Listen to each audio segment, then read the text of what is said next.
Hello, welcome to the True Crime Never Sleeps show. As always, I'm your host, Larry Lease. On today's episode of Fatal Fandoms, we dive into the tragic murder of Rebecca Schaefer.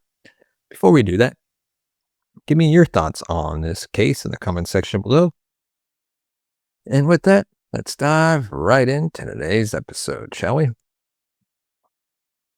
Now we live in a culture that's hungry for fame. Celebrity is everywhere. It represents power, freedom, riches, love, and admiration. A reputation that precedes you wherever you go.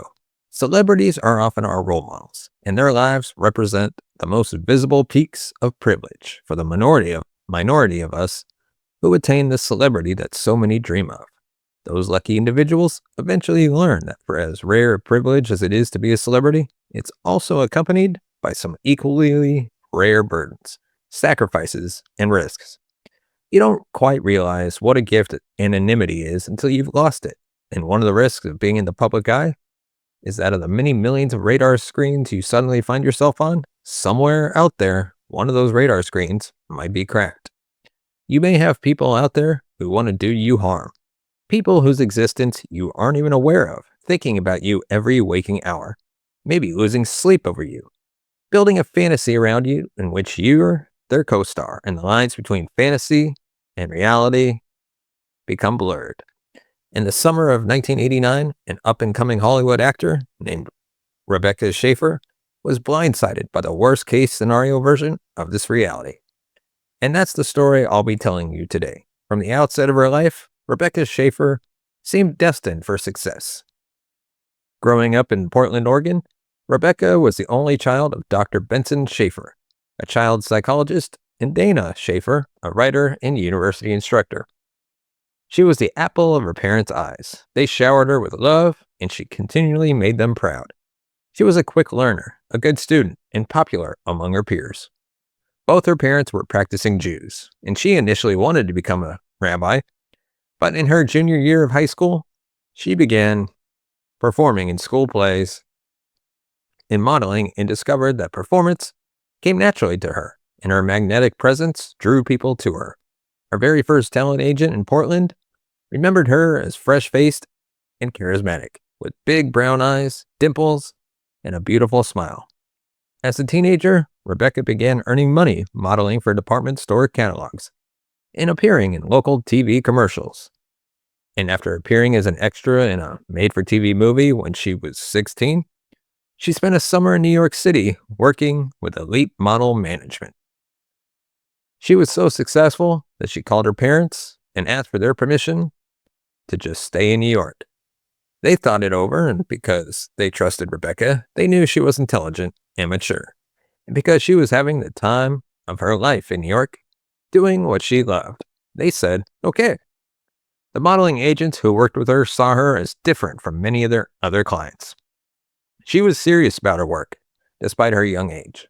She was loyal to her friends, intelligent, and grounded, and everyone who crossed paths with her knew she was headed toward bigger and better things. And they were all right, but Rebecca wanted to ascend to the heights of being a runway fashion model, and she found her modeling career plateauing largely because she wasn't quite tall enough for modeling. Even though she was 5'7", which is above average for women in America, it still wasn't quite tall enough. Rebecca began auditioning for roles on television. Before long, she got cast in a reoccurring role on the daytime soap opera One Life to Live. 2 years later, in 1986, she moved to Japan for a while, and when she failed to book modeling gigs there, she returned to New York and landed a small role in a Woody Allen movie. She continued auditioning and putting her face out there while earning her keep by waiting tables, as many young actors do. And then she auditioned for a lead role in a sitcom. The name of the show was Taking the Town. And after seeing her screen test and hearing her read for the role, the producers had a little doubt. Schaefer was a perfect fit for the part of Patty Russell, a key role they had spent months trying to fill, but no one up until now was quite right for her. So Rebecca moved out to Los Angeles, and production for the show began. It's no exaggeration to say this was Rebecca's big break, landing the lead role in a primetime sitcom for CBS airing in a time slot that almost guaranteed the show high ratings. Before CBS began promoting it, the title of the show was changed from Taking the Town to My Sister Sam. And My Sister Sam premiered on October 6, 1986, and it scored solid ratings right out of the gate. By the end of the first season, My Sister Sam ranked a respectable number 21 on the rating charts and was due to be renewed for a second season. Rebecca Schaeffer's life in Hollywood had gotten off to a grand start. Before long, she had a serious boyfriend, an ambitious young UCLA student, an aspiring director named Brad Silberling. She made the cover of TV Guide, and in May 1987, Rebecca appeared on the front cover of 17 magazine, which really cemented for Rebecca that she had, quote, made it. One afternoon, a young man walked up to the Warner Brothers gate in Burbank carrying a bouquet of flowers and a 5-foot teddy bear. The guard at the gate asked him what he wanted, and the man told the guard he was there to see Rebecca Schaeffer. He had gifts for her. He said he knew her and she was expecting him. The guard called Rebecca's trailer on set, and her friend Sue Cameron picked up the phone. The guard explained there was a young man at the gate with flowers, and he was there to see Rebecca, who was expecting him. Sue checked with Rebecca, who looked confused. She wasn't expecting any visitors. She told her friend. Sue relayed this information to the guard and asked him to send the man away. The guard hung up the phone and advised the man he was not expected and would not be allowed on the set. The guard knew that this was the same man who had called the set countless times, wanting to speak to and meet Rebecca Schaeffer. The guard let the man know he would not be allowed to see Schaeffer, and it would be best if he went on his way and didn't return. The man was upset by this and insisted on leaving the teddy bear so they could deliver it to Rebecca. The guard then called Jack Egger, the head of security, who asked him to bring the man to his office, teddy bear and all. Once Jack had the man in his office, he told him it would be best if he forgot about Rebecca and made no further efforts to contact her, and not to come back to the studio. He then asked him how he'd gotten there. The man told him he'd taken a bus from his hotel on Whitley Street in Hollywood.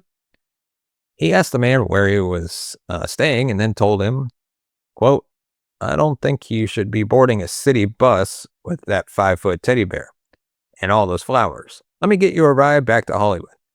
Jack then drove the young man back to his hotel, and during the drive, he advised the guy that he should return home to where he's from.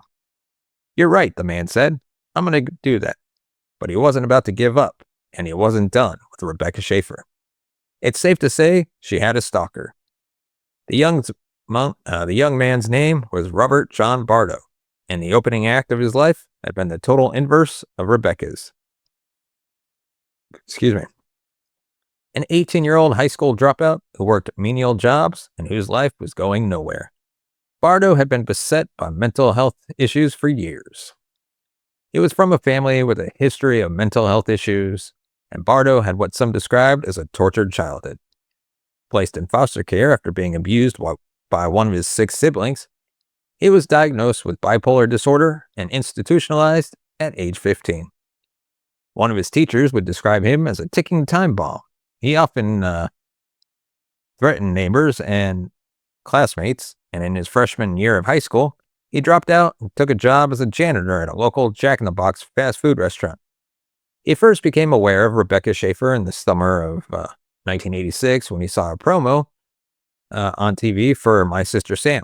His interest was piqued immediately by this young star who, for him, looked outgoing and bubbly, in a word, accessible. He began videotaping her TV appearances, and over the next year, he wrote Rebecca Schaeffer several fan letters.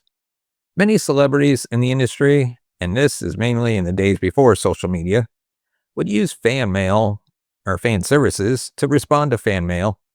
Number one, because there's such a high volume of fan mail and celebrities are often very busy people. But also because it's just safer that way. But Rebecca was new to all of this. And she loved receiving and personally responding to her fan mail. And she had no idea what a mistake she may have been making by sending a personalized reply to Robert John Bardo. In it, she wrote, quote, your letter was the nicest most real letter I've ever received. Please take care." She then drew a heart, signed her name, and included along with her response an autographed 8x10 headshot photo. For the lonely young Bardo, this sent his fragile mind tail-spinning into fantasies of a life with Rebecca. He knew he had to be with her. So in the summer of 1987, he boarded a plane and flew to LA. From the Burbank airport, he took a cab to a hotel with weekly rates, checked into his room, and took a bus to the studio where My Sister Sam was shooting. But when he was unceremoniously turned away at the Warner Brothers gate, with Rebecca mere yards away, just beyond his grasp, he returned to Warner Brothers a month later. This time armed with a knife, just in case things went south. And once again, it was rebuffed by security. This enraged him, but he kept the knife pocketed, maybe because the security guards were armed. Bardo left and returned home, with his fantasies broken and frozen over by darkness. His life up to this point had been a big trash fire that was only growing in intensity. Over the next year, he would be arrested 3 times on charges ranging from domestic battery to disorderly conduct. Meanwhile, My Sister Sam began airing its second season, but CBS pulled a surprise move. They changed My Sister Sam's time slot from its winning Monday night slot to Saturday nights. Nobody was pleased with this, and everyone involved with the production felt that it doomed My Sister Sam, and indeed, it did. The show's ratings took a sudden nosedive, and by the end of October 1987, it had fallen from its peak at number 21 all the way down to number 71 on the ratings chart. CBS weighed their options and put Sister Sam on the chopping block.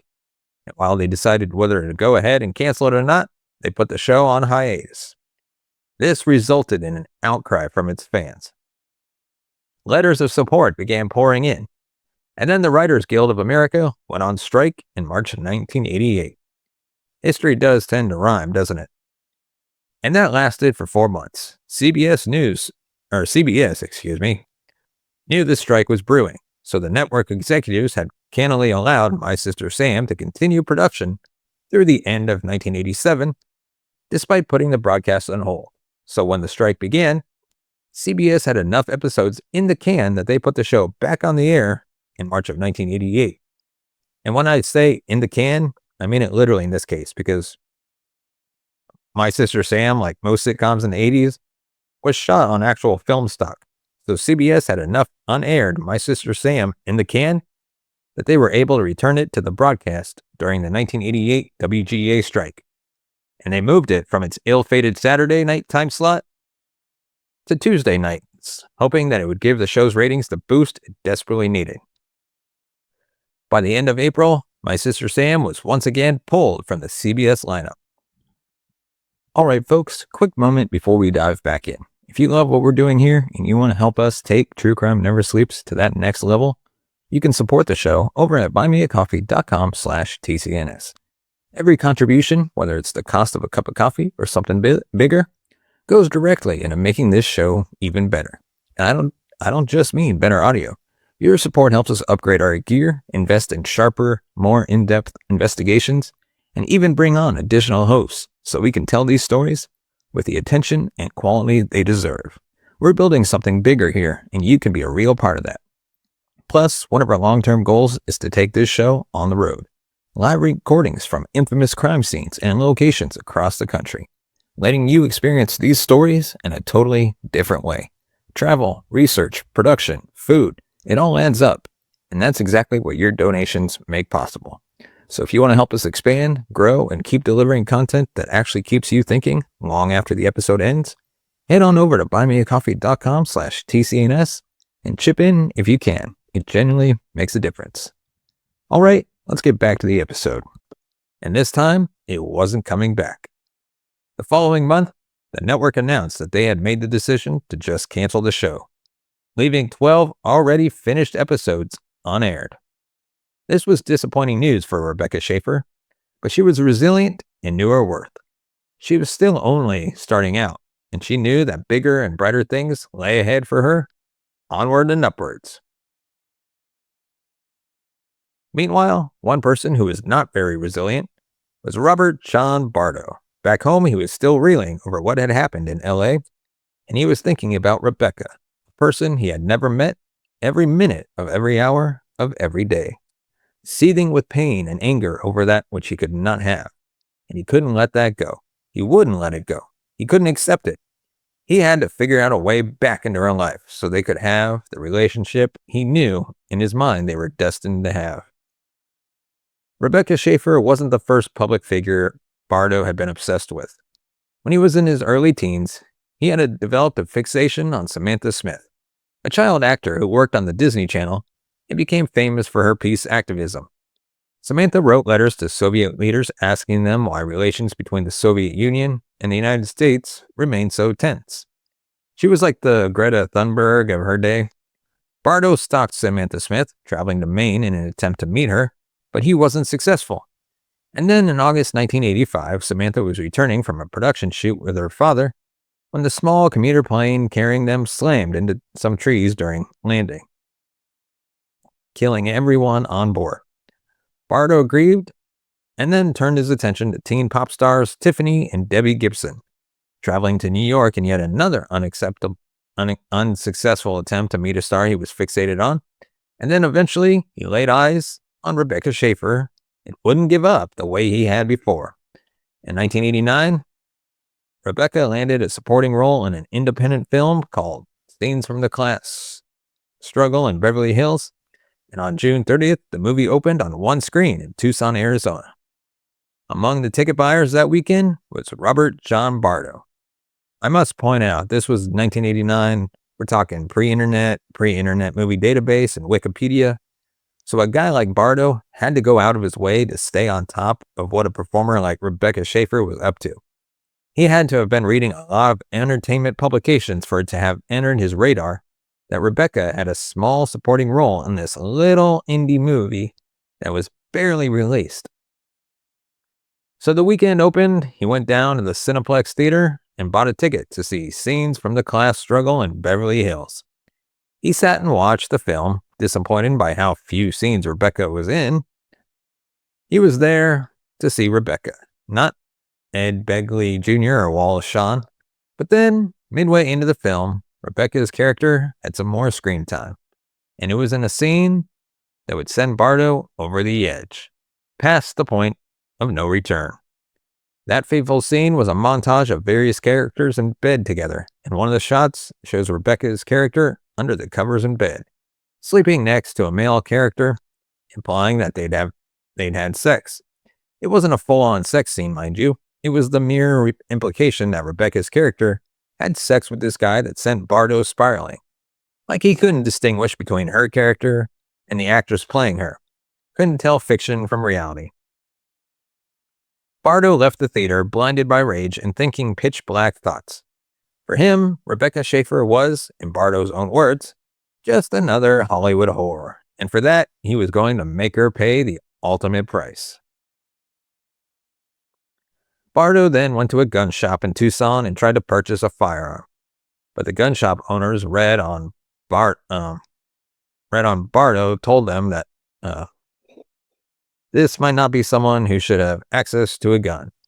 The owner asked him some questions, and Bardo opened up about his mental health issues that, as far as the law went, made Bardo ineligible to purchase a gun. So the owner refused to sell him one, and he actually took a photo of Bardo and posted it on the wall behind the counter so other employees would be on alert. That's how disturbing a presence Bardo was. But Bardo was undeterred. He went home and approached his brother Edward and told him he wanted to buy a gun. Edward asked why he wanted a gun, and Robert explained he just wanted it for target shooting. Knowing the severity of Robert's mental health issues, Edward told him he'd agree to go into the gun shop and buy him a gun under the condition that he only use it for target shooting and only when they were together. Of course, Robert agreed. So Edward went to the gun shop and left with a Ruger GP100, which they then kept stored in a bedroom closet. And while it was not legal for someone with Robert Bardo's mental health history to purchase a firearm, there was no law at the time preventing him from buying ammo. Excuse me. So Bardo went and bought hollow point bullets because Bardo had read that hollow point bullets were deadlier than ordinary bullets. Once fired, they expand inside the victim, causing a large or potentially lethal wound. He wanted to shoot Rebecca Schaefer, 21-year-old Hollywood actress he'd never met before, and kill her. He had a relationship with her that was one-sided entirely in his own mind.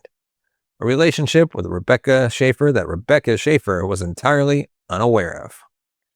Back in LA, her ignorance of Robert John Bardo's existence and the danger that would be headed her way, Rebecca moved into a second-story apartment in West Hollywood, down from the mountain to city level in the thick of urban life.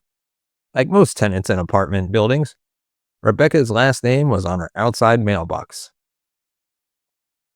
which is something her more seasoned friends in the industry advised her against. But Rebecca saw any potential risk associated with this to be a long shot.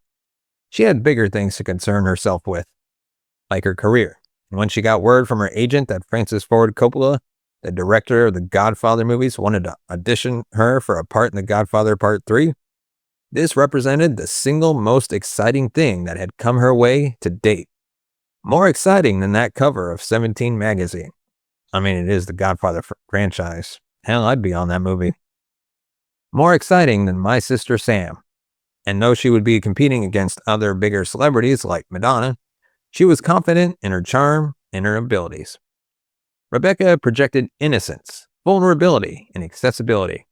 Exactly the qualities of the role they were calling for, and exactly the qualities that drew deranged stalker Robert John Bardo into the sticky, inescapable web of fixation on the fresh-faced young actress.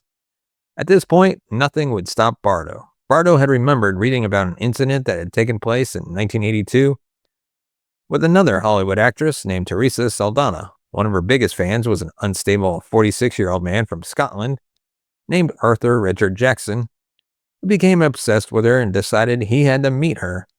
He hired a private investigator to track her down, but the best the PI could deliver was the unlisted number of Teresa Saldana's mother. Jackson then called Teresa's mother and posed as a director's assistant and said he wanted to hire Teresa as a last-minute replacement. Jackson said he needed Teresa's residential address so he could send her documents and materials. Her mother gave it to him. With that information, Jackson arrived in Los Angeles, traveled to Teresa's West Hollywood home, and in the middle of the day, waited for her to appear before lunging at her with a 6-inch hunting knife, slamming the knife into Teresa repeatedly.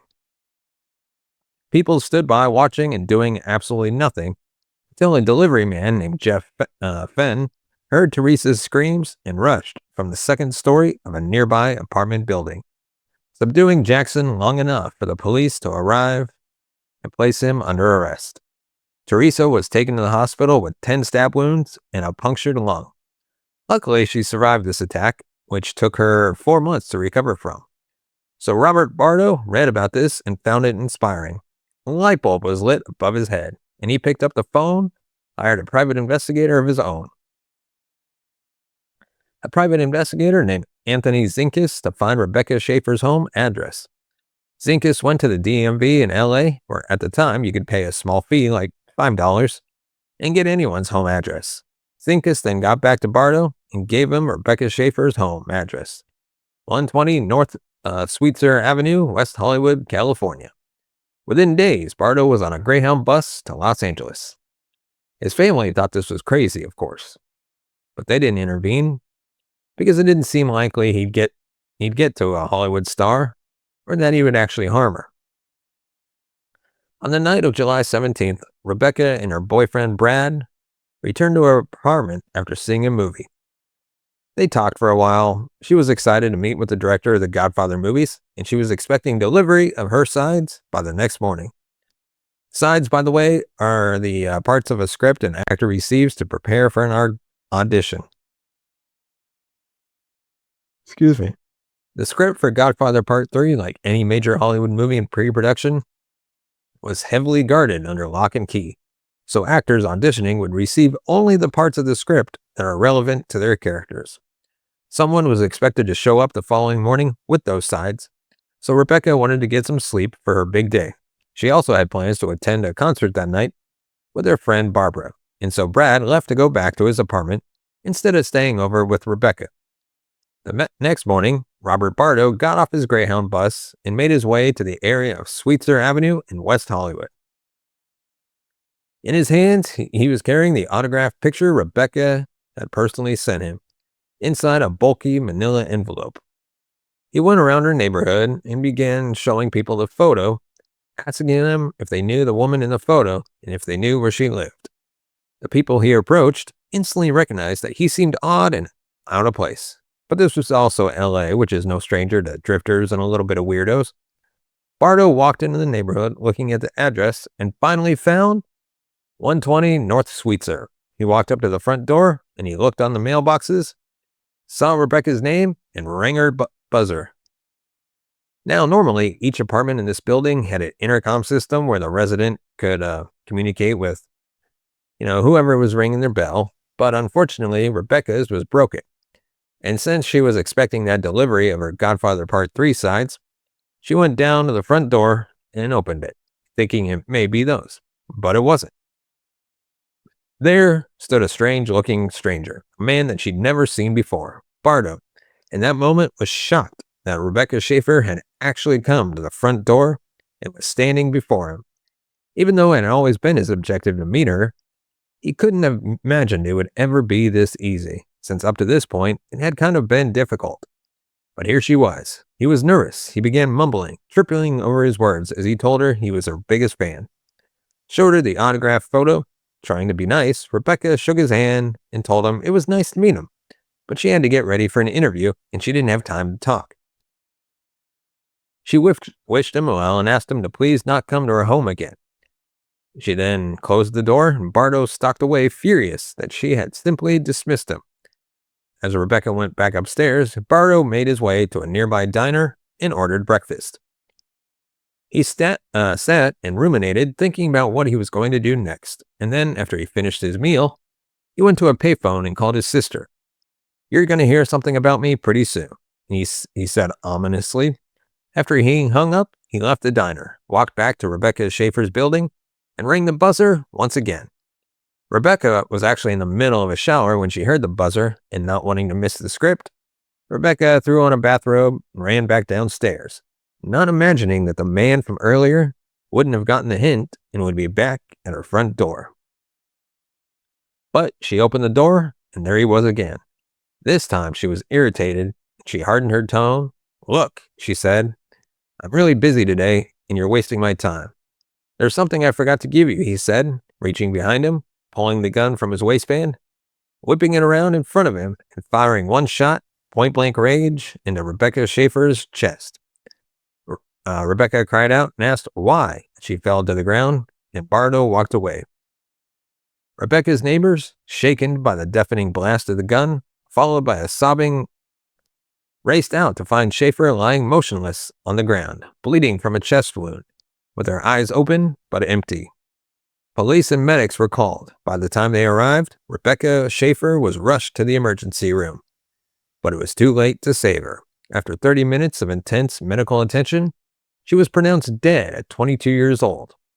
By this point, Bardo was long gone, and no one had any clue yet who he was and who had shot and killed Rebecca Schaefer. An intensive manhunt was launched, with air and ground searches across West Hollywood, as police canvassed the neighborhood and learned about the strange man who'd been seen with a photo of Rebecca, asking if she really lived in the neighborhood. Rebecca's mother, Dana, first got the call. Hearing that her only child had been shot and killed was like a shot to her own heart. Devastated, she called a friend who relayed the message to Benson, Rebecca's father, who was at a psychology workshop, which he then ran from screaming.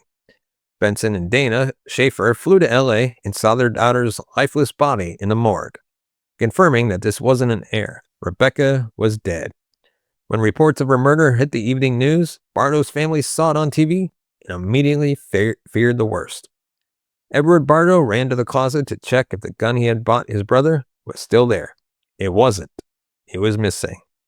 The following morning, Robert John Bardo boarded a Greyhound and returned home to Tucson. Hours later, a call came in to the Tucson police. The caller reported that there was a man standing in the middle of a busy roadway, running in and out of traffic, screaming that he had killed Rebecca Schaefer. Police approached the man, who of course was Robert John Bardo. They noticed he looked dirty and disheveled, as if he hadn't slept in days. Officer John Norton frisked Bardo and didn't find a weapon, and then Bardo leaned against his car and began to cry. "What's wrong?" the officer asked. "You'd better arrest me now," Bardo said. The officer asked him why. "Because I shot somebody," Bardo told him. They immediately placed him under arrest, and during that time, they found the autographed picture of Rebecca Schaefer in his shirt pocket. In no time, he openly admitted having killed her. He was charged with first-degree murder and extradited to Los Angeles. Rebecca's funeral took place in her hometown of Portland. It was standing room only at the synagogue. Rebecca's coffin was wheeled in and placed beside Dana, Rebecca's mother, who rested her hand on her daughter's casket and kept it there throughout the service.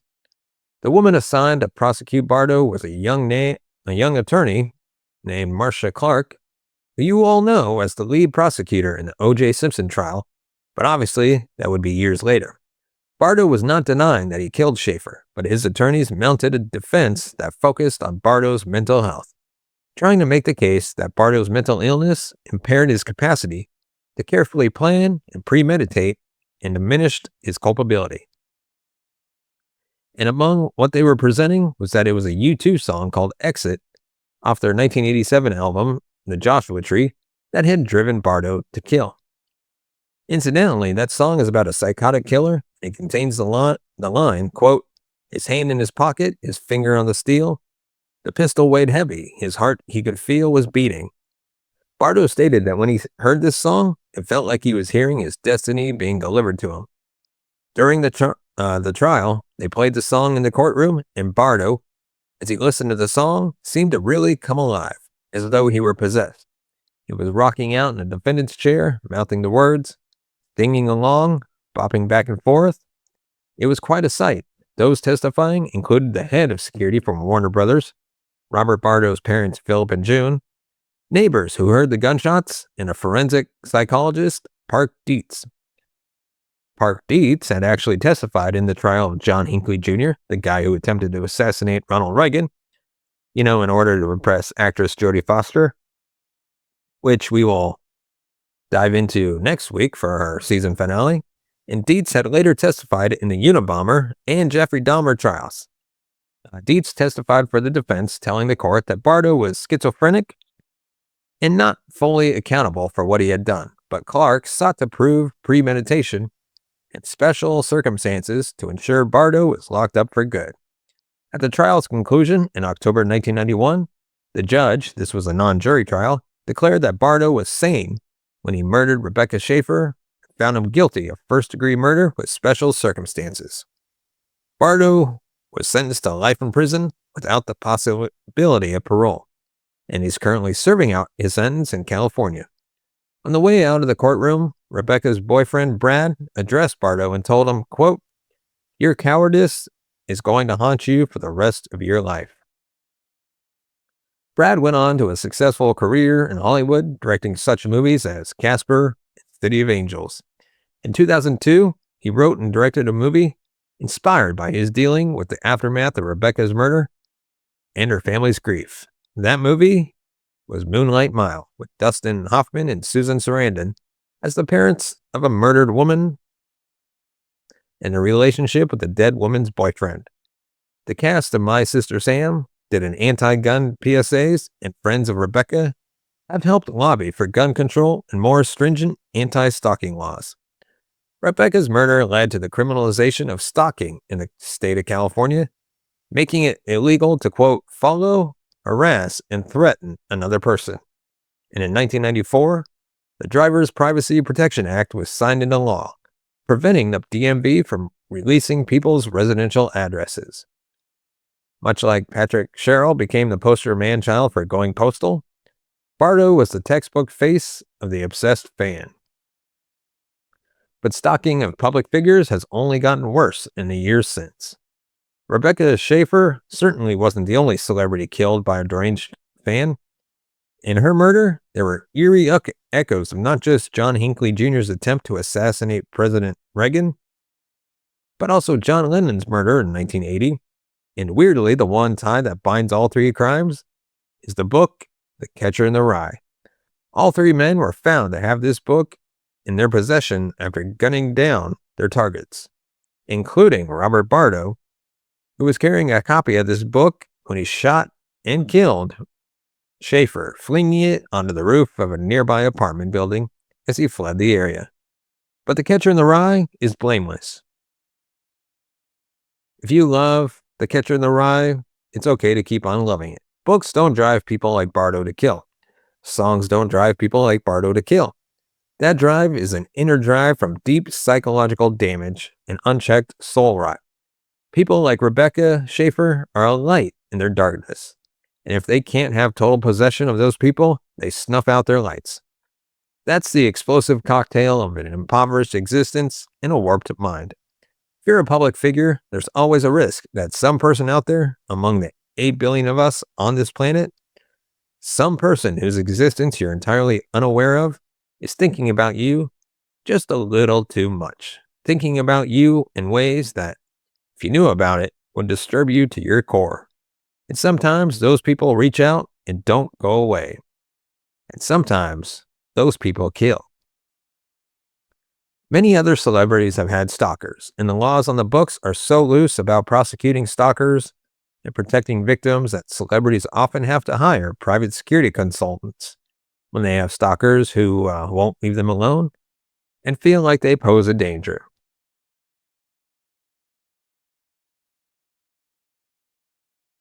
And that is our episode 4. This week's episode of Fatal Fandom. Let me know your thoughts on this case in the comments section below. And what do you think about the current situation of the stalking laws? And let me know in the comments. Let me know your thoughts. Do you have any experience with stalkers? If not, just give me your story in the comment section if you want to. You don't have to, of course. And if you want to support the channel, you can buy us a coffee at buymeacoffee.com/TCNS. And before we go, we'd like to thank our sponsor, Fastest VPN. Fastest VPN just dropped a 93% off lifetime plan for Black Friday. And yes, lifetime literally means you pay once and you're covered forever. No monthly bill creeping up, no surprise renewal, just done. If you've been putting off getting a VPN, this is the moment to stop procrastinating. And we're talking $35 for your VPN. You're getting military-grade encryption. You can keep hackers, weird Wi-Fi snoops, and shady networks out of your business. You get unlimited bandwidth. So go ahead, stream, download, and browse without hitting a cap. You got ad blocker and malware protection built right in. On top of that, you have servers in over 100 locations. And 24/7 support if anything ever goes sideways. And again, a lifetime subscription for the cost of one dinner out. Seriously, 93% off doesn't happen often, and once Black Friday ends, the deal disappears. So if you want long-term privacy without paying long-term prices, this is the move to make. Hit the link in the description today, grab the deal, and lock in your internet security forever. And with that, thank you so much for watching this episode of Fatal Fandom on the True Crime Never Sleeps show. I'm your host, Larry Lease, and we'll see you next time. And before we go, we'd like to thank our sponsor, Fastest VPN. Fastest VPN just dropped a 93% off lifetime plan for Black Friday. And yes, lifetime literally means you pay once and you're covered forever. No monthly bill creeping up, no surprise renewal, just done. If you've been putting off getting a VPN, this is the moment to stop procrastinating. And we're talking $35 for your VPN. You're getting military-grade encryption. You can keep hackers, weird Wi-Fi snoops, and shady networks out of your business. You get unlimited bandwidth. So go ahead, stream, download, and browse without hitting a cap. You got ad blocker and malware protection built right in. On top of that, you have servers in over 100 locations. And 24/7 support if anything ever goes sideways. And again, a lifetime subscription for the cost of one dinner out. Seriously, 93% off doesn't happen often, and once Black Friday ends, the deal disappears. So if you want long-term privacy without paying long-term prices, this is the move to make. Hit the link in the description today, grab the deal, and lock in your internet security forever. And with that, thank you so much for watching this episode of Fatal Fandom on True Crime Never Sleeps show. I'm your host, Larry Lease, and we'll see you next time. Hello, true crime fans, and welcome back to another episode of Fatal Fandom. This week, we dive into Kevin Leibel and the murder of Christina Grimmie. Before we do that, give me your thoughts on this case in the comment section below. And as always, give me your ideas for future topics in the comment section below, and we might be able to use them in future episodes. And with that, let's dive in, shall we, to today's episode. On June 10th, 2016, 22-year-old singer Christina Grimmie stood at a folding table inside the Plaza Live in Orlando, Florida, welcoming fans in a post-show meet and greet she cherished. The line moved with the soft hum of conversation, cell phones ready, arms opening for hugs. Then the rumor erupted. Kevin Leibel, a 27-year-old man from St. Petersburg who had nurtured a private, escalating fixation of Grimmie, raised a pistol and fired at close range. Christina's brother Marcus lunged and tackled him. In the struggle, the gunman fatally shot himself. Christina was rushed to the hospital and later pronounced dead. The crime stunned music fans, YouTube communities, and working artists who recognized the frightening overlap between public accessibility and personal risk. In the shock that followed, a central question emerged. How had a one-sided fantasy evolved into lethal violence? Tonight, we examine Kevin Leibel, his isolation, fixation, and preparation, alongside the environment that made his attack possible. The goal is not to sensationalize him, nor to eclipse Christina's life and legacy, but to study the dynamics that turned a parasocial attachment into a homicide. Understanding the path to tragedy can support prevention, honor Christina Grimmie's life, and clarify how to better protect others like her. Christina Grimmie built a career that bridged internet intimacy and mainstream visibility. Growing up in Marlton, New Jersey, she began posting YouTube videos as a teenager, pairing powerhouse vocals with piano arrangements and a disarmingly playful presence. Viewers felt as if they knew her. She spoke directly to the camera, laughed at herself, and invited suggestions for the next cover.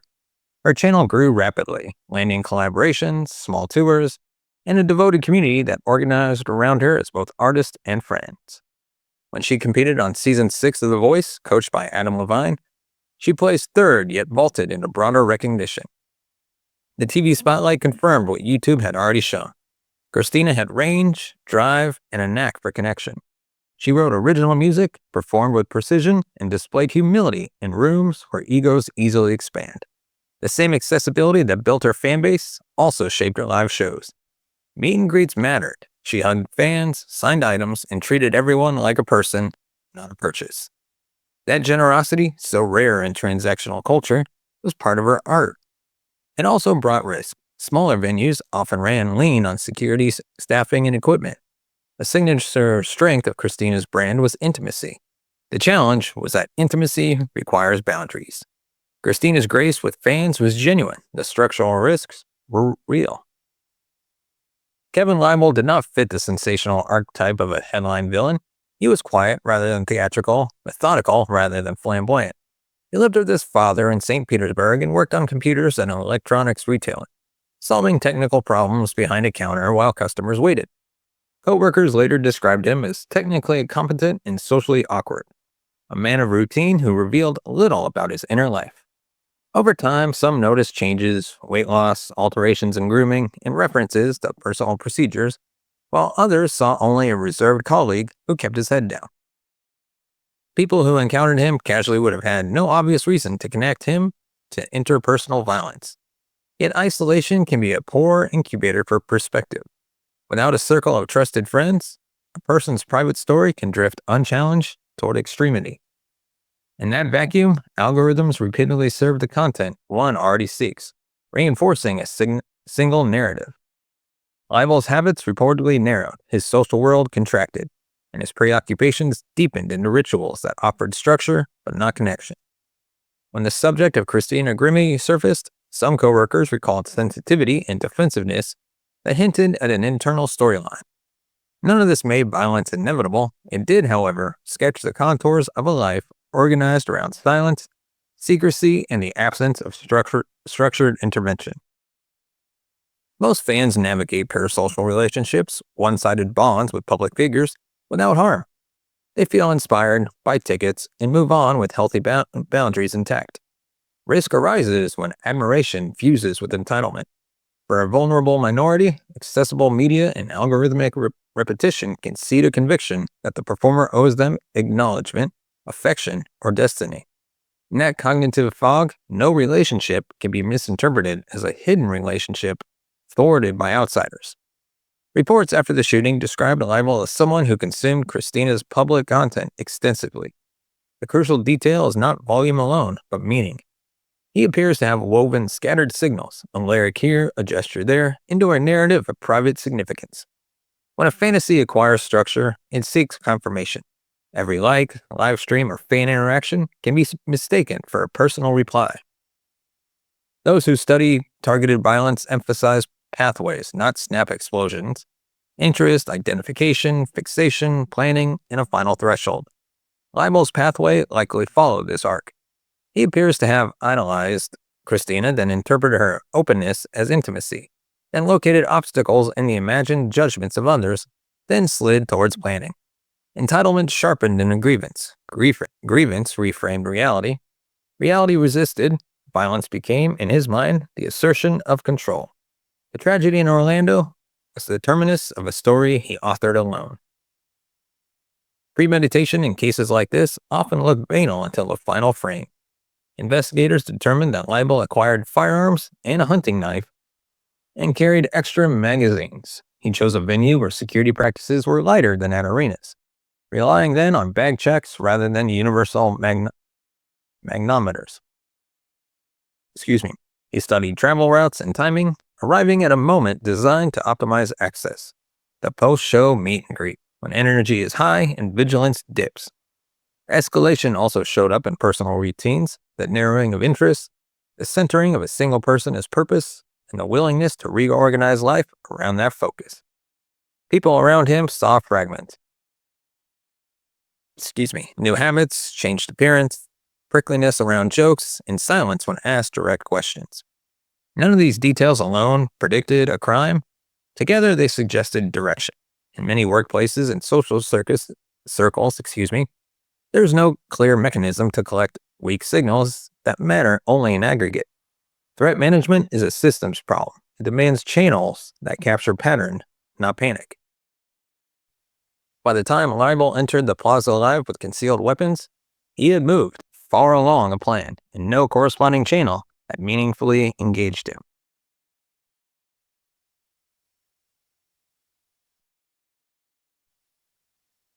Then comes June 10th, 2016. The concert followed a familiar arc. Grimmie performed with verve, thanked the crowd, and moved to greet fans. The simple ritual that made her shows feel like reunions. Witnesses recalled the friendly choreography, a smile, a hug, a signed item, a photo. When Leibel stepped forward, Christina reportedly opened her arms. He drew a pistol and fired. Marcus Grimmie, feet away, reacted instantly, tackling him to the floor. In the scramble, the shooter fired again, then fatally shot himself. Staff called emergency services. Paramedics transported Christina to Orlando Regional Medical Center, where doctors could not save her. Outside the venue, sirens cut through humid night air as the news ricocheted across phones and timelines. The sequence was heartbreakingly fast. Violence of this type tends to compress time, converting 1,000 unremarkable decisions into one unbearable minute. While early public reports often focus on motives, practitioners know that opportunity matters as much as intent. Access, proximity, and predictability create openings. Christina's generosity, or wish to encounter people as people, was weaponized by a stranger whose fantasy had curled into grievance. The event felt random to those in line. It did not feel random at all to those who studied targeted violence. Detectives moved quickly to piece together the shooter's identity, movements, and motives. Public statements emphasized what they could say with confidence. Leibel and Christina had no personal relationship. He traveled from the Tampa Bay area, and he possessed 2 legally purchased handguns, additional ammunition, and a hunting knife. Search warrants targeted his phone, computer equipment, vehicle, and residence. Investigators looked for instructions, manifestos, or communications suggesting accomplices, and found none. In the absence of a note, investigators read behavior, purchases, routes, searches, and the statements of coworkers who remembered fixation. The early picture aligned with a familiar pattern, an isolated offender who had built a private mythology and then acted on it. Law enforcement briefings highlighted another reality.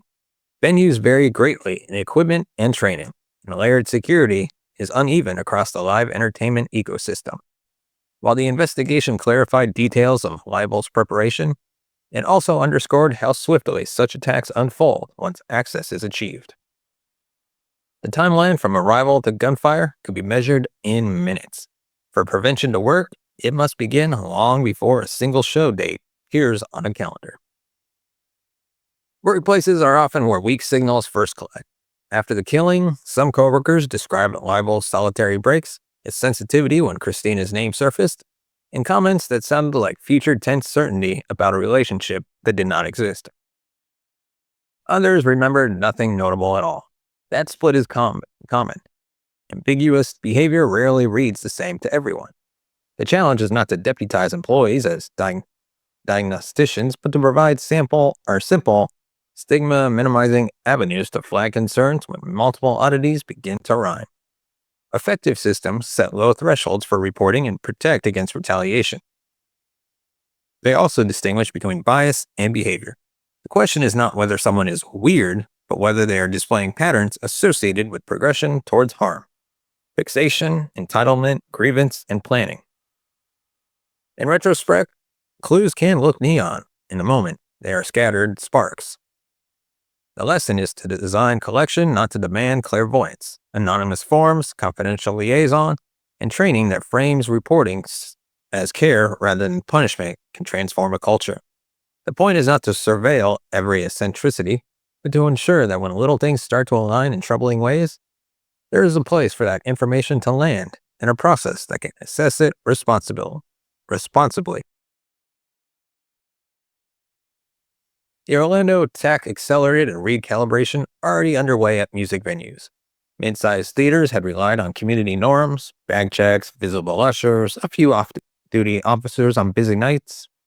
In the months that followed, more rooms adopted wanding and magnetometers, standardized prohibited item lists, timed entry windows, and clearer sightlines around merch and meet and greet areas.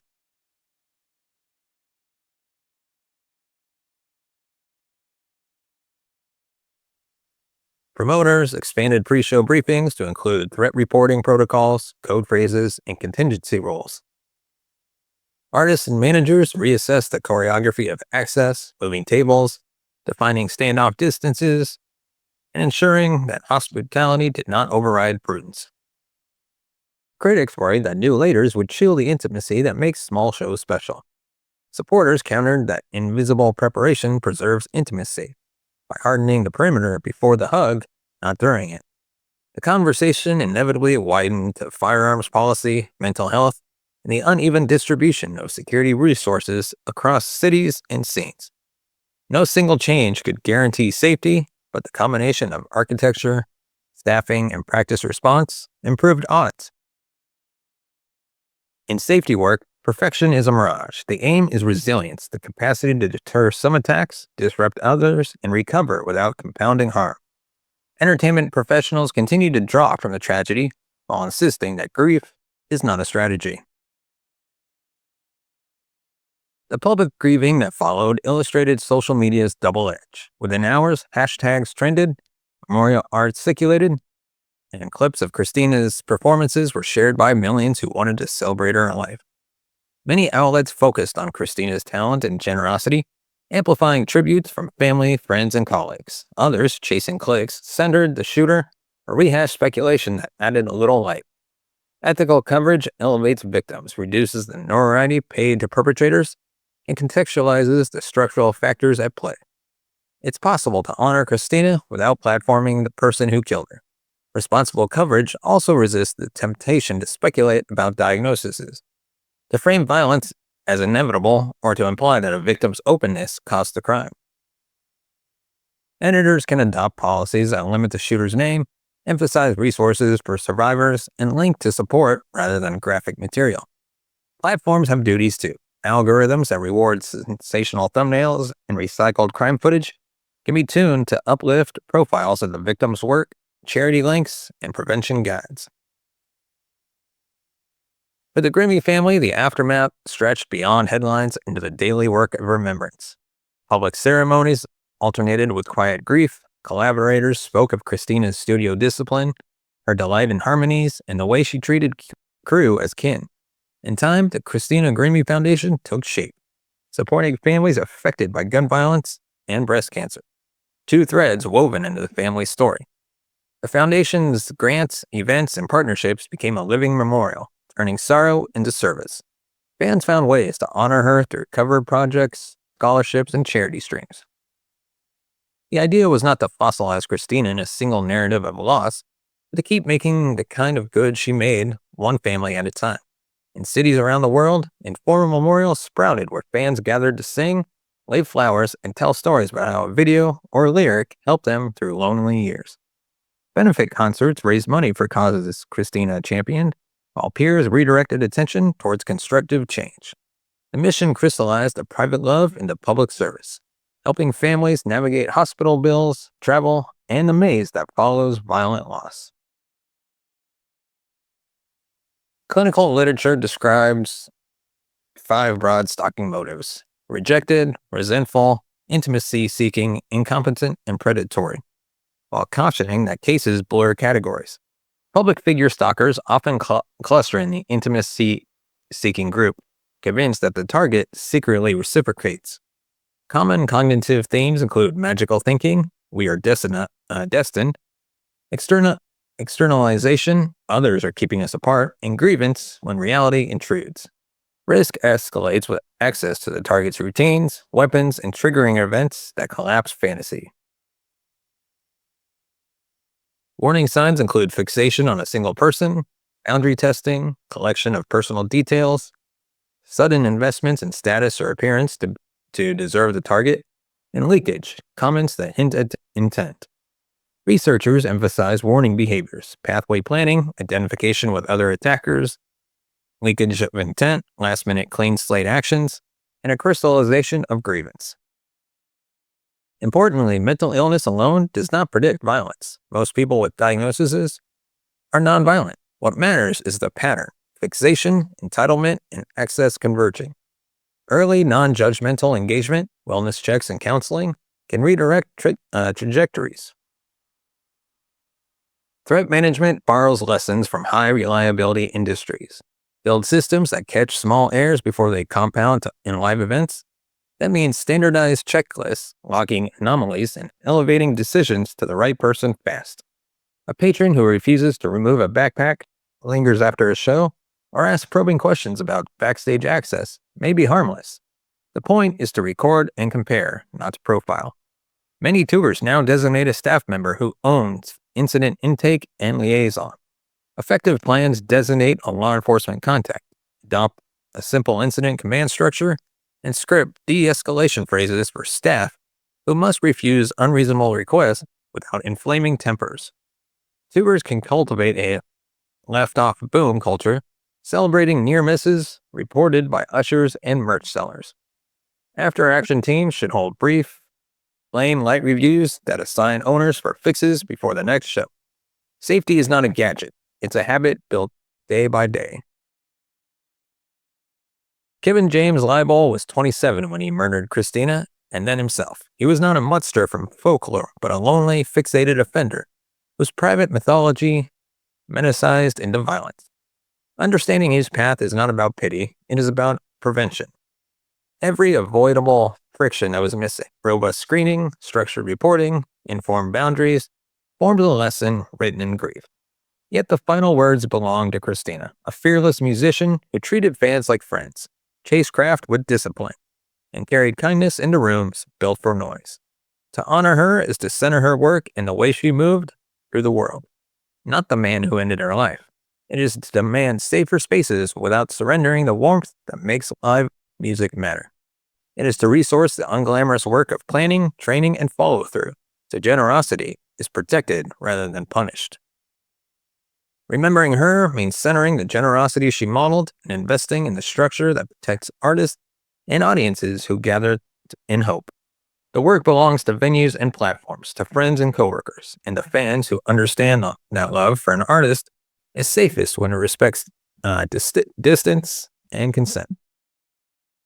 Now, before we go, we'd like to thank our sponsor, NordVPN. Today's episode is brought to you by NordVPN, the fastest, most reliable VPN out there. In today's world, your online privacy isn't just important, it's essential.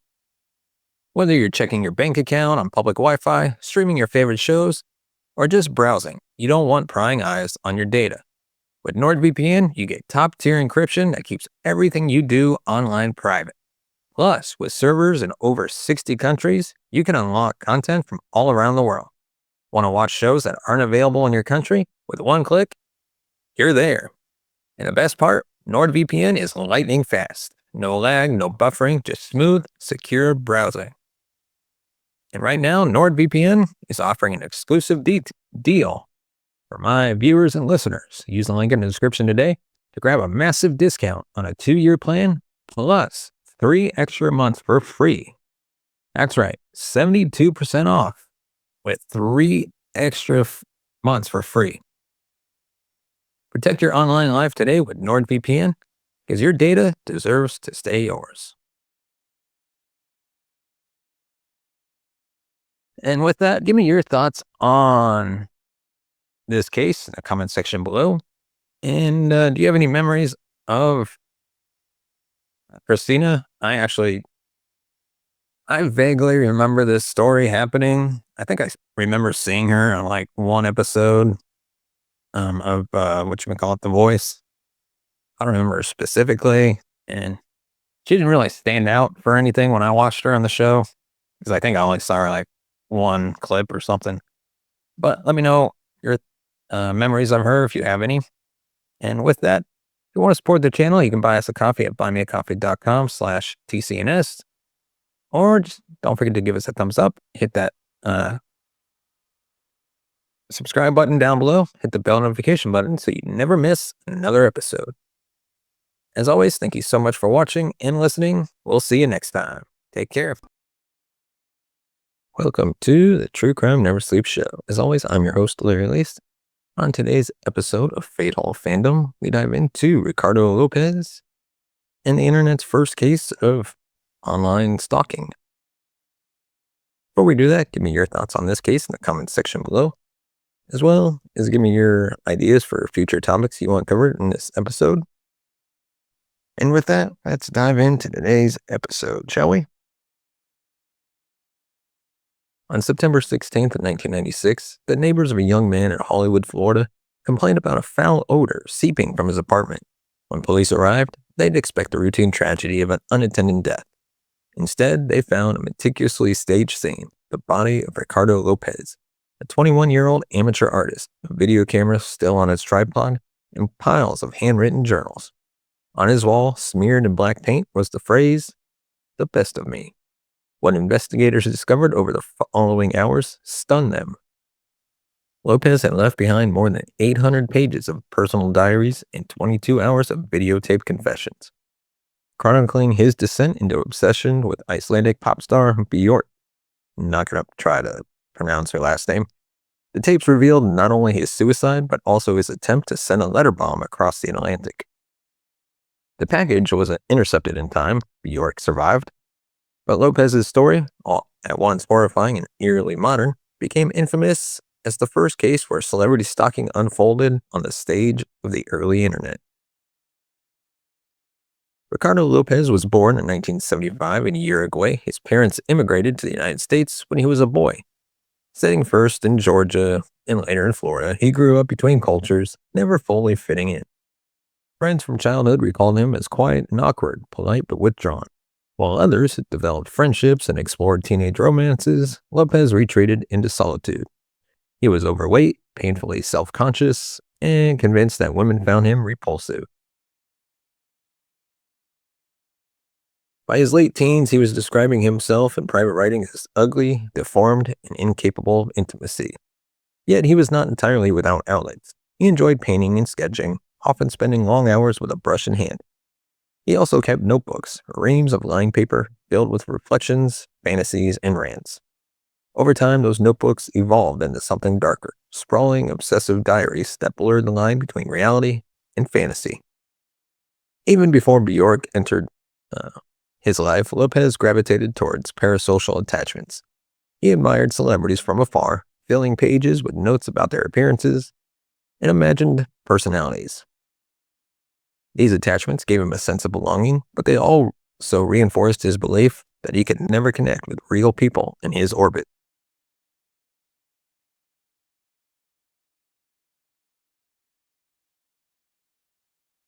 By the early 90s, he had latched onto Bjork, her music, eccentric, unpolished compared to mainstream pop, seemed to speak directly to his alienation. Here was a figure who celebrated difference, who projected authenticity in an industry of polished facades. At first, his admiration looked like ordinary fandom. He collected magazines and photographs, taped her performances from television, and surrounded himself with clippings. But in his journals, the tone grew more personal. He described Bjork not merely as a singer he liked, but as a savior figure, a guiding light for his otherwise joyless existence. To understand Lopez's fixation, one must also understand Bjork's cultural moment. By the mid-90s, she was at the height of her global fame. Having left the Icelandic band The Sugar Cubes, she reinvented herself as a solo artist with albums like Debut in '93 and Post in 1995. Her music videos, quirky, surreal, directed by cutting-edge filmmakers, were in heavy rotation on MTV. She projected a public persona that was both whimsical and enigmatic. With her unconventional fashion and thick Icelandic accent, she stood apart from the sanitized pop acts of the decade. For fans alienated by mainstream culture, she embodied individuality and artistic freedom. For Ricardo Lopez, this aura was intoxicating. She was not simply a musician. She was, in his mind, the purest expression of what he longed for but could never possess. The mid-90s also marked the arrival of the internet as a tool for fandom. Primitive by today's standards, dial-up connections, text-based forums, early Usenet groups, the online world nonetheless provided a revolutionary resource. Fans could share information globally, trade bootleg recordings, and dissect every detail of a celebrity's life. Lopez embraced this new frontier. He scoured online spaces for any trace of Bjork. Interviews, rumors, photographs, the web magnified his obsession, offering a constant stream of material to fuel his fantasies. In effect, he became one of the first documented cases of an internet-age stalker, someone whose delusion was not confined to local gossip or print magazines, fed by digital access to a celebrity's life. In 1996, Lopez discovered through fan networks and music magazines that Bjork was romantically involved with Goldie, a British drum and bass musician. To ordinary fans, it was a tidbit of celebrity gossip. To Lopez, it was devastating. His journals from that period show a dramatic shift in tone, where once he praised Bjork as a goddess, he now raged against her for betraying him. He called Goldie derogatory names, fixated on his race, and framed Bjork's relationship as a corruption of her purity. This was the classic stalker's reversal. Admiration curdling into resentment, desire turning into urge to punish. In Lopez's mind, if he could not have Bjork, then she did not deserve happiness at all. Between 1993 and 1996, Lopez's journals ballooned into more than 800 pages. They are a disturbing record of his state of mind, swinging between mundane observations about his job as a pest exterminator and grotesque fantasies about Bjork. He described his own body with disgust, writing of fat, sweat, and deformity. He lamented his inability to connect with women, casting himself as doomed to eternal loneliness. At the same time, he wrote of Bjork in quasi-religious language as if she were a saint who could redeem his life. The contradictions are stark. In one entry, he dreams of meeting her gently. In another, he imagines humiliating or destroying her. By 1996, the latter impulse dominated. He began sketching plans for revenge, first vague, then specific. In January 1996, Lopez escalated his self-documentation by turning on a video camera. Over the next 8 months, he recorded 22 hours of footage, known today as the Bjork tapes. The tapes reveal a lonely man unraveling in real time. In some segments, he is calm, almost reflective, speaking about his childhood or his failed attempts at painting. In others, he is manic, laughing at private jokes, ranting about Bjork and Goldie, or describing violent fantasies. The most chilling footage shows him constructing a letter bomb, all-in-out book rigged with sulfuric acid. He explains to the camera, how it would spray its contents upon opening, maiming Bjork. Interspersed with these sinister plans are moments of pathetic normality. He eats fast food on camera, complains about his weight, and muses about his lack of friends. This banality makes the violent intent even more unsettling. He was not a cinematic villain. He was an ordinary young man who had fantasy consume him. Lopez spent months preparing his device, using supplies from hardware stores. He hauled a book, fitted it with a spring trigger mechanism. The goal was crude but horrifying. When opened, the book would spray acid towards Bjork's face. He filmed the construction process meticulously, as though leaving a tutorial for posterity. His commentary veered between technical explanations and self-loathing digressions. At times, he seemed to relish the idea that he was crafting a legacy. His act would bind him to Bjork forever. On September 12, 1996, he packaged the device and mailed it to London. After sending the bomb, Lopez returned home to prepare his finale. His last tape is among the most disturbing in the archive. He paints his face black, plays Bjork's music in the background, and paces nervously. He thanks the camera for being his companion. He speaks of entering eternity with Bjork, framing his act as both vengeance and union.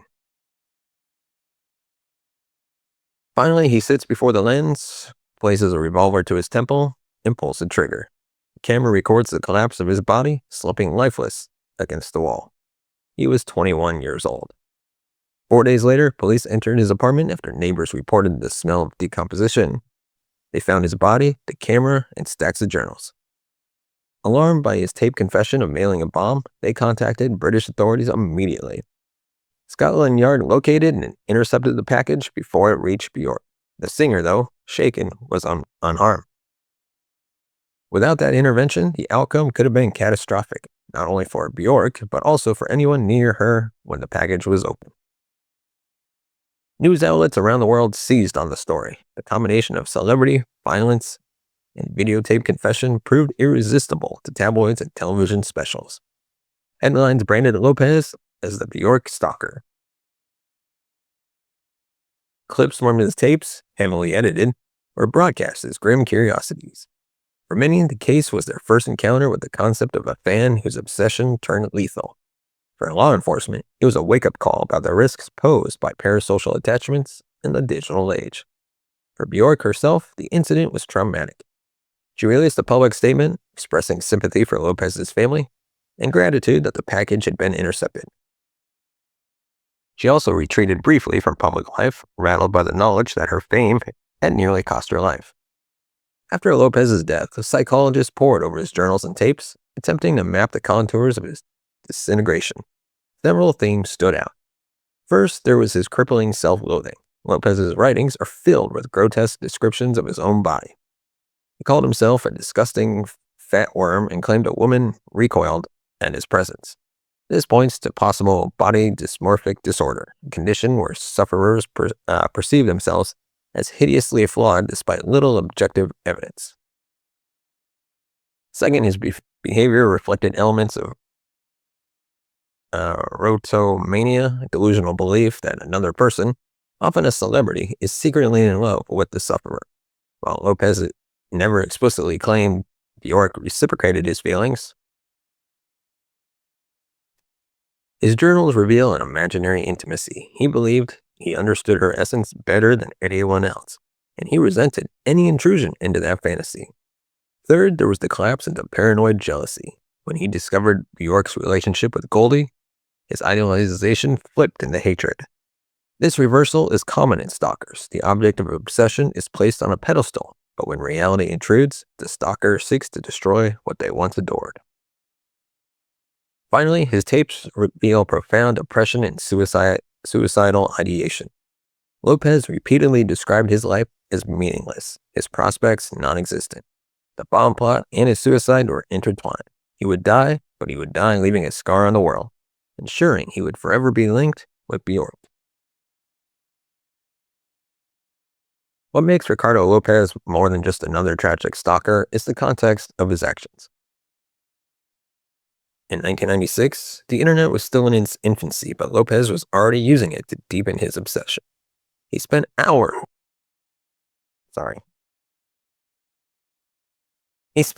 on early fan sites, searching Usenet groups and downloading photographs. He collected interviews, rumors, and tour dates. The web gave him access to a constant stream of information that would have been impossible to compile a decade earlier. This access is why Lopez is often labeled as the internet's first global stalker case.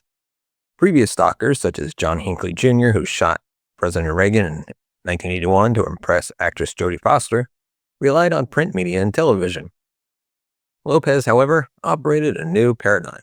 He was plugged into a 24/7 information pipeline that magnified his delusions. Today, the idea of a stalker trolling the internet for celebrity updates seems ordinary. But in '96, it was a novel, unsettling development, a glimpse into how technology could fuse with obsession, produce violence. Perhaps the most haunting aspect of the case is how it lives on in digital form.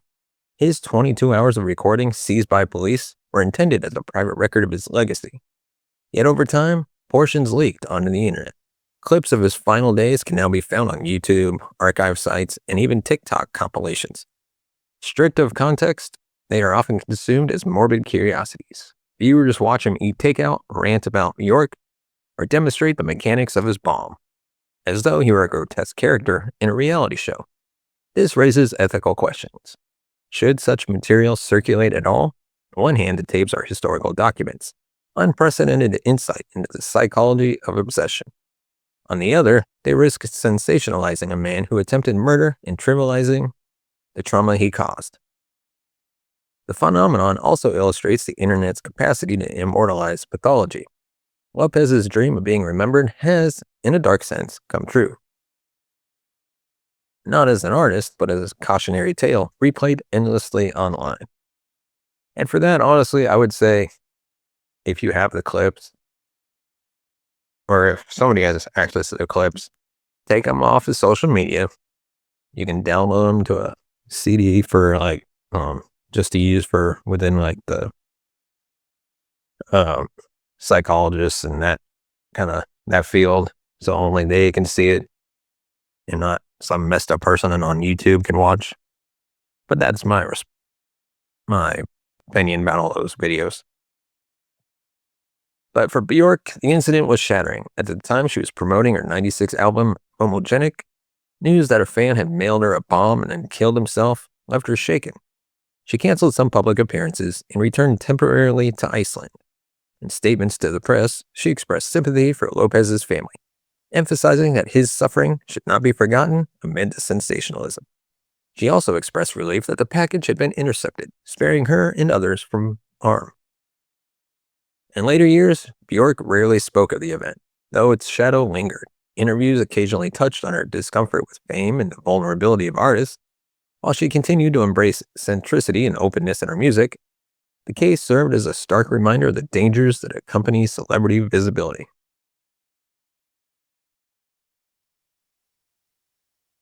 From a law enforcement perspective, the Lopez case was a wake-up call. It underscored the need for heightened vigilance regarding fan mail and packages sent to celebrities. Security protocols were tightened in the industry with increased screening of correspondence. The case also highlighted the role of international cooperation. Had U.S. police not acted quickly to warn their British counterparts, the device might have reached Bjork. The successful interception demonstrated the importance of cross-border communication in an increasingly globalized world of threats. Finally, Lopez's meticulous documentation provided rare insight into the psychology of lone offenders. His journals and tapes became training material for profilers studying the intersection of obsession, delusion, and violence.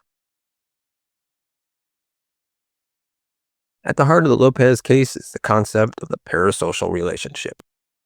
Parasocial attachments are not inherently harmful. Many fans derive comfort, motivation, or inspiration from celebrities. But when loneliness, mental illness, and digital access converge, these attachments can curdle into something destructive. Lopez exemplified this transformation. Bjork was never just a musician to him. She was a lifeline, an anchor for his sense of self. When she violated the script he had written in his mind by dating Goldie, his entire psychological structure collapsed. The internet magnified the effect. Each new photograph or rumor online reinforced his obsession, ensuring he could never fully detach. In that sense, Lopez was not simply a stalker. He was a harbinger of the perils of digital intimacy that define celebrity culture today.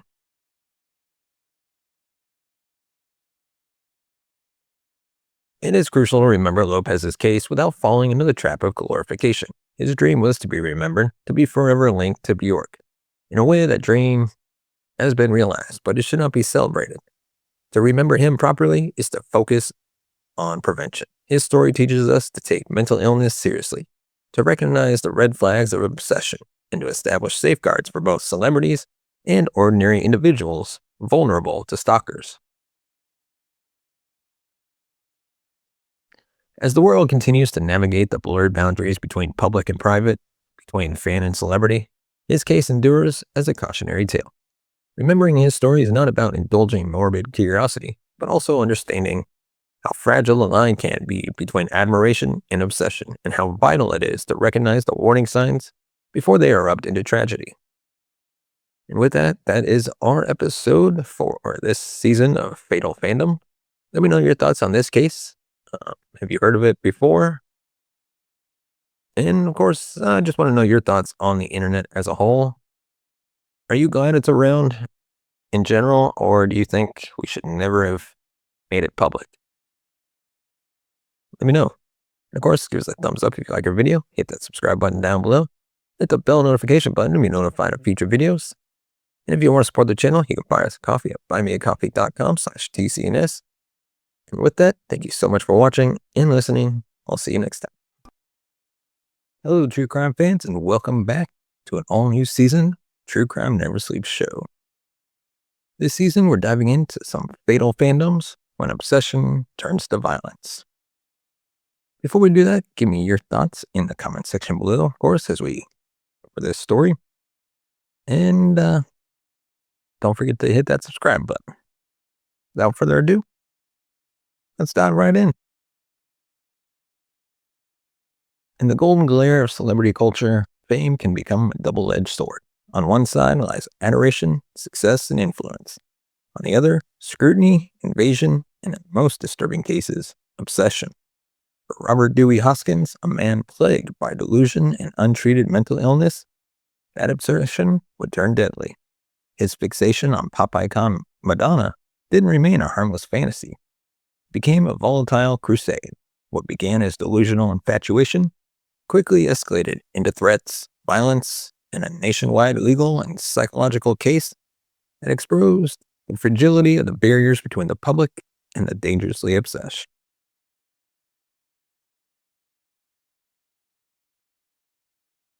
The saga of Robert Dewey Hoskins is not simply a case study in celebrity stalking.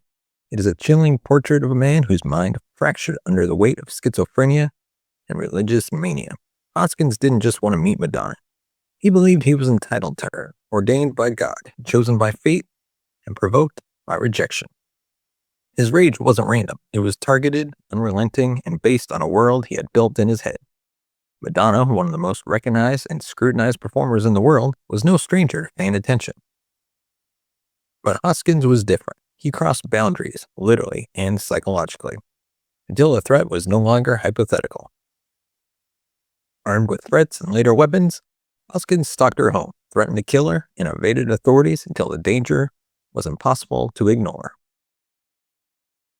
Tonight, we explore the life and crimes of Robert Dewey Hoskins, examining his early descent into mental illness, the stalking incidents that terrified Madonna, the legal proceedings that followed, and the broader societal implications. While the case captured headlines in the mid-90s and resurfaced in the 2010s, its core themes remained alarmingly relevant. The criminal justice system's treatment of the mentally ill, the vulnerability of public figures, and the legal gray area that allows obsession to fester unchecked.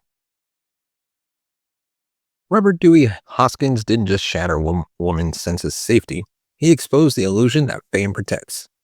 In truth, it attracts, and sometimes it attracts exactly the wrong person.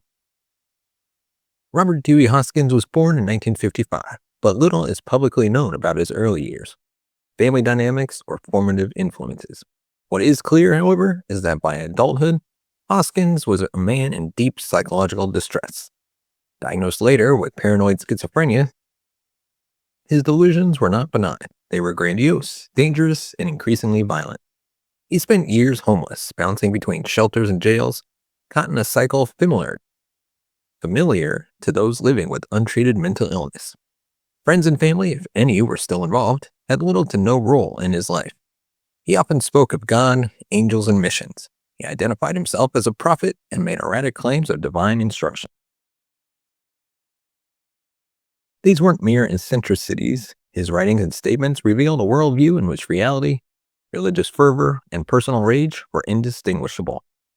Hoskins established classic symptoms of schizophrenia, auditory hallucinations, paranoia, and disorganized thinking. He believed that celebrities, politicians, and spiritual entities were communicating with him through the television, through music, and sometimes directly through his thoughts. He didn't view Madonna as a stranger. He believed she was speaking to him through her lyrics, that her music was encoded with messages meant for him, and that they were destined to be together. Long before his name hit national headlines, Hoskins had displayed disturbing behavior towards women. He had harassed strangers, followed women on the street, and claimed romantic relationships with people he had never met. But without a consistent mental health history or guardianship, these incidents were chalked up as isolated disturbances, not as part of a growing and dangerous pattern.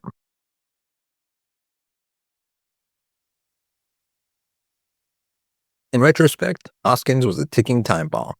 Law enforcement and psychiatric professionals failed to intervene meaningfully. In part because the system is not built to detain people for what they might do.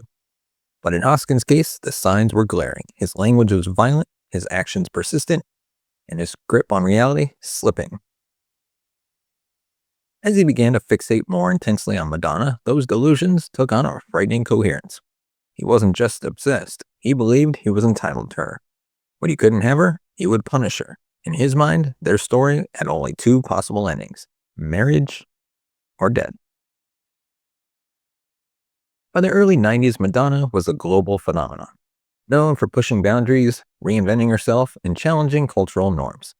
She was both idolized and polarizing, symbol of strength and sexuality, and for some, a trigger for rage and resentment.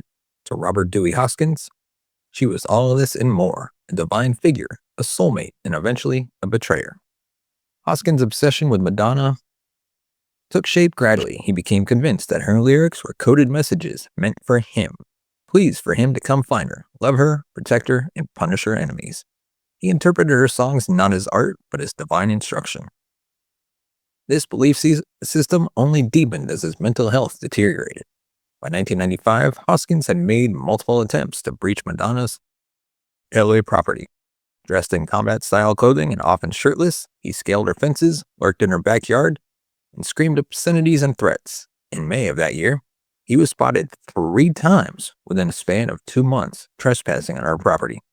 Each time he escalated, from wandering around her grounds to directly confronting her staff. His statements were chilling. On one occasion, he screamed, "I'm going to kill her. I'm going to slice her throat from ear to ear."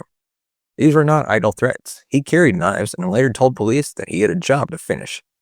On May 29, 1995, after climbing a wall into her estate, he was finally confronted by security guard Manuel Gutierrez.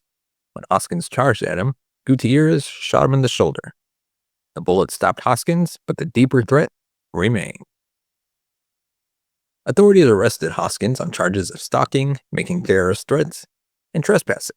Madonna, who had not been present during the confrontation, learned of the incident through security and news reports. The experience left her deeply shaken. For the first time in her career, the persona she'd built, bold, fearless, untouchable, gave way to fear. She was no longer just a performer, she was a target. Later, Madonna described the emotional toll in court. Quote, "I feel incredibly disturbed by the actions of this man. I do not feel safe. Will not feel safe until he's put away." Her testimony would prove pivotal in assuring that Hoskins was not treated as a minor nuisance, but as a genuine threat to her life. The criminal trial of Robert Dewey Hoskins drew national media attention. At its center was the question, how should the law handle someone who is both mentally ill and undeniably dangerous? The prosecution framed Hoskins as a predator. They presented security footage, testimony from Madonna's bodyguards, and recordings of his threats. They argued that his behavior went far beyond obsession. It was a pattern of escalating violence. His intentions were clear, to either force Madonna into a relationship or to kill her if she refused. Madonna took the stand, giving emotional testimony about the trauma she had experienced. Her appearance was a rarity. She described having to increase security, cancel plans, and live with the constant anxiety of being watched. "He invaded my home," she told the court. "He threatened my life. I was afraid every night that he might return." The defense didn't deny the facts, but instead pleaded for compassion. They brought in psychiatric experts who confirmed what had long been obvious. Hoskins suffered from paranoid schizophrenia. He was delusional, disconnected from reality, and incapable of understanding the consequences of his actions. In his mind, he had been chosen by God to be with Madonna. The jury was faced with a dilemma. On one hand, Hoskins was clearly mentally ill and needed treatment, not punishment. On the other hand, he had made repeated threats, committed violent acts, and had no remorse. The stakes were too high to risk leniency. Ultimately, Hoskins was convicted of felony stalking, making criminal threats, and assault. He was sentenced to 10 years in prison. However, it was later determined that he should be housed in a psychiatric facility instead of a traditional prison. He was transferred to Atascadero State Hospital, a high-security mental health institution in California. The case had ripple effects across the country. It raised awareness about the dangers celebrities face and the legal limitations in protecting them from disturbed individuals. It also led to calls for stronger anti-stalking legislation, particularly when the victim is a public figure and the perpetrator exhibits signs of untreated mental illness. California lawmakers later expanded the legal definition of stalking, allowing courts to act sooner when someone showed signs of fixated, delusional behavior. The case became a precedent for treating stalking as a violent crime rather than a nuisance offense. Hoskins spent the following years in and out of psychiatric institutions. At the mental health institution, doctors tried a range of treatments to stabilize his conditions. Medication helped control his most violent outbursts, but staff reported that he often refused treatment and became combative. He continued to make delusional claims about Madonna, asserting that they were spiritually connected and that her music was being used against him by shadowy government forces. Despite the facility's high security, Hoskins attempted to escape multiple times. Each time he was caught and reprimanded, but his obsession never faded. He believed the court had wronged him and that Madonna was being held hostage by a corrupt system. In his mind, he was still the hero of his own story. Then, in July 2012, Hoskins escaped from Metropolitan State Hospital in Norwalk, where he had been transferred. The details of the escape were not made public, but officials confirmed that he had walked off the premises during a temporary supervised release and never returned. The alarm was immediate. Police issued a statewide alert. The media reignited coverage of his case, and Madonna's security team was placed on high alert. Authorities warned the public not to approach him. Hoskins is a dangerous individual. He has a history of violence and mental illness. Anyone who sees him should call 911 immediately. Madonna reportedly went into lockdown, increasing her personal security and working closely with law enforcement to ensure her safety. Fortunately, the manhunt didn't last long. Within a week, Hoskins was spotted and arrested in LA. He was taken back into custody without incident and returned to the hospital. However, the damage had been done. The incident reignited fears not just for Madonna, but for every public figure who has ever received a threatening letter, message, or stalker at their gate. It also raised serious questions about the effectiveness of security procedures in psychiatric institutions. How could a man with Hoskins' history be allowed even temporary release? How many other dangerous individuals were being mishandled by a fractured mental health system? Robert Dewey Hoskins left a legacy far more lasting than anyone could have predicted. His story has become a reference point in the history of celebrity stalking, used in legal seminars, mental health conferences, and law enforcement training. It also shifted how society views the intersection of mental illness and public danger. Prior to cases like Hoskins, stalking was often downplayed. It was seen as creepy or annoying, not criminal. But his violent threats, actions, and the ease with which he accessed Madonna's home forced a national reckoning. Laws began to change. In California, new legislation allowed for stronger protective orders, longer sentences, earlier interventions when clear signs of obsession and danger appeared. Hoskins also became a case study in how the justice system and the media treat mentally ill defendants. Some saw him as a tragic figure, a man whose untreated illness led to criminality. Others viewed him strictly as a predator. The truth is more complicated. He was both. His illness didn't excuse his behavior, but it did explain it. And that nuance is crucial in shaping how we prevent similar cases in the future. Pop culture absorbed the story quickly. Elements of Hoskins' stalking were echoed in films like The Fan, Swim Fan, and Perfect Blue, and in numerous TV procedurals such as Criminal Minds and Law & Order. The trope of the obsessed fan-turned-killer is now standard, but its real-world counterpart is often more frightening, not because it's exaggerated, but because it isn't. The case also humanized Madonna in a way the public hadn't seen before. Known for her fearlessness, she was suddenly vulnerable. She spoke openly about fear, trauma, and the erosion of personal freedom. In doing so, she helped shift the conversation around stalking from shame to safety, from privacy to public awareness. In 2013, a year after his escape, the story faded from headlines once again, but Hoskins' name continues to surface in legal discussions about celebrity security, involuntary psychiatric treatment, and the rights of victims in ongoing threat scenarios. His case remains a chilling example of what happens when obsession meets inaction. The story of Robert Dewey Hoskins is a profound indictment of systemic failure in mental health care and law enforcement response, and in the broader cultural understanding of how dangerous untreated obsession can become. It's easy to dismiss Hoskins as an aberration, a madman with a unique fixation, but the mechanisms that allow him to spiral unchecked are anything but rare. At nearly every point in his life, there were moments when intervention could have changed the outcome. Early signs of schizophrenia were either ignored or mishandled. His delusions went undiagnosed for years.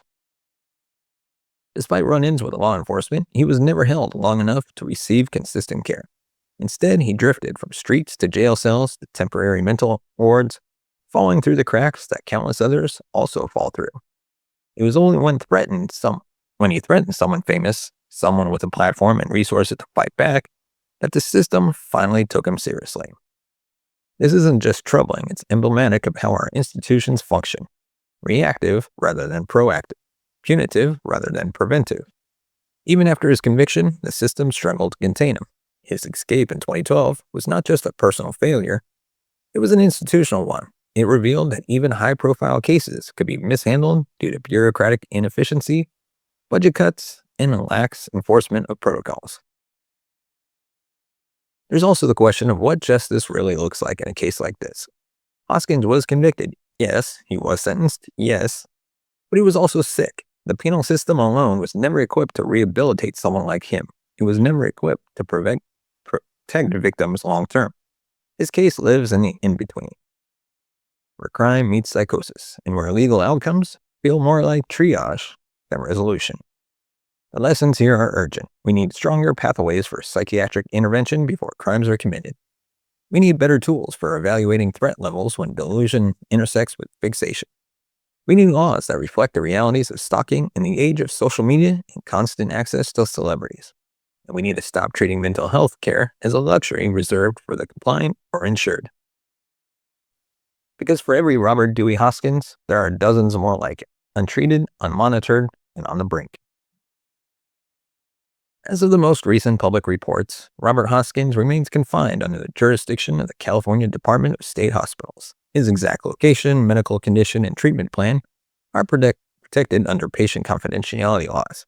However, periodic updates through legal filings confirm that he has not been deemed fit for release and continues to receive psychiatric care in a high-security facility.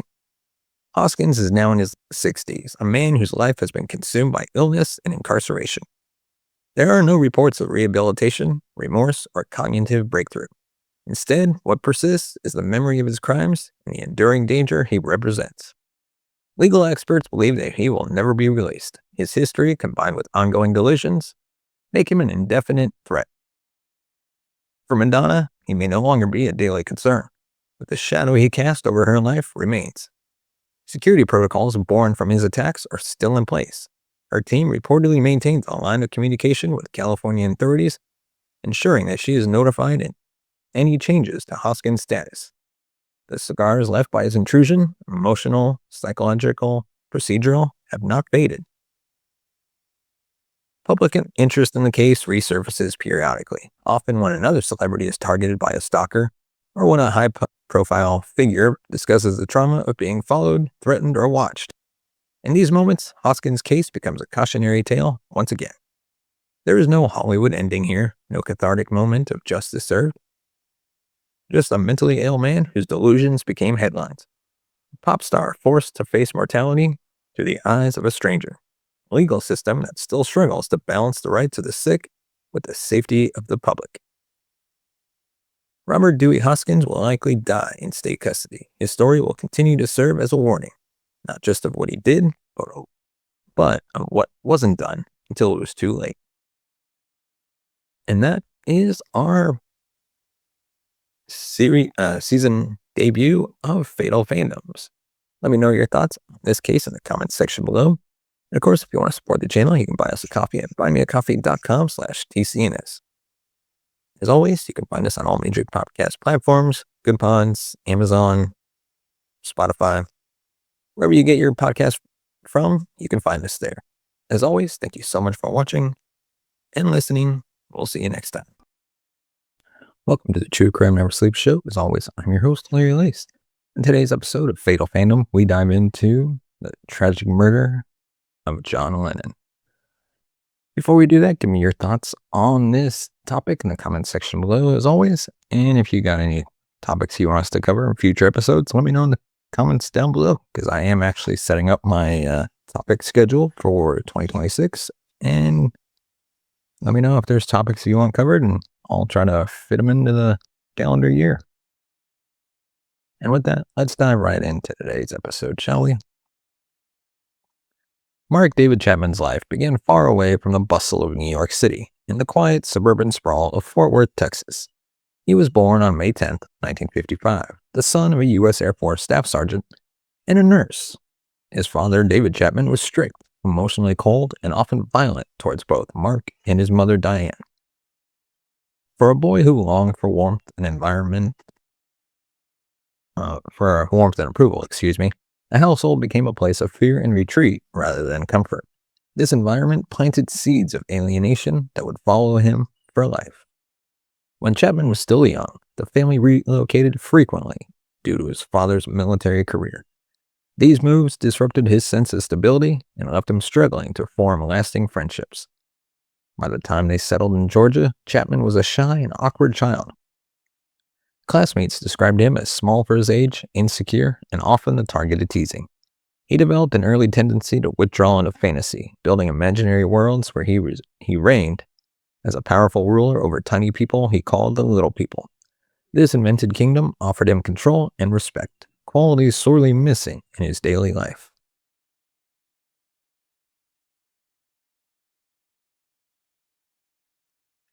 This episode is sponsored by NordVPN, the fastest, most reliable way to stay safe online.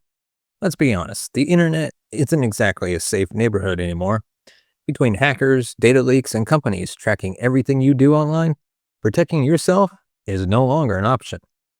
That's why I use NordVPN. NordVPN keeps your data encrypted and your identity private with next generation security. So whether you're on public Wi-Fi, traveling, or working from home, your information stays yours. Think of it as your own digital security guard, always on duty. And with over 6,000 servers in 60 plus countries, you can connect anywhere in the world with a single click. Want to stream shows from another country or access websites that are blocked in your region? Easy. NordVPN makes it happen instantly. I use it personally when I'm researching true crime cases and need to access archived or international sources. Keeps my work secure and my connection private. So here's the deal. Use the link in the description today, and at checkout, get a huge discount on a 2-year plan plus 3 extra months free. That's 77% off a 2-year plan with 3 extra free months. It's an incredible offer for complete digital protection. Don't wait until your data ends up in the wrong hands. Stay safe, stay private, and stay secure with NordVPN, because your digital life deserves protection. Now, let's get back to our episode. Yet Chapman was not entirely isolated. In adolescence, he discovered 2 powerful forces that shaped his identity: religion and music. He became involved with a local Presbyterian church, attending prayer groups and immersing himself in evangelical teachings. At the same time, like millions of teenagers in the 60s, he was swept up by the explosion of popular music. The Beatles, then at the height of their fame, captivated him. John Lennon, in particular, became an early hero. Lennon's wit, rebellious charisma, and lyrical honesty appealed to Chapman's yearning for authenticity. Songs like All You Need Is Love and Strawberry Fields Forever seemed to speak directly to him. But Chapman's inner conflicts remained. By high school, he was experimenting with drugs and alcohol, rebelling against authority, even as he remained outwardly devoted to church life. He ran away from home briefly, skipped classes, and struggled academically. His self-esteem wavered between extremes. He would sometimes boast to others about imaginary exploits, and other times sink into deep depression, convinced he was worthless. These erratic swings foreshadowed the instability that would define his adult life.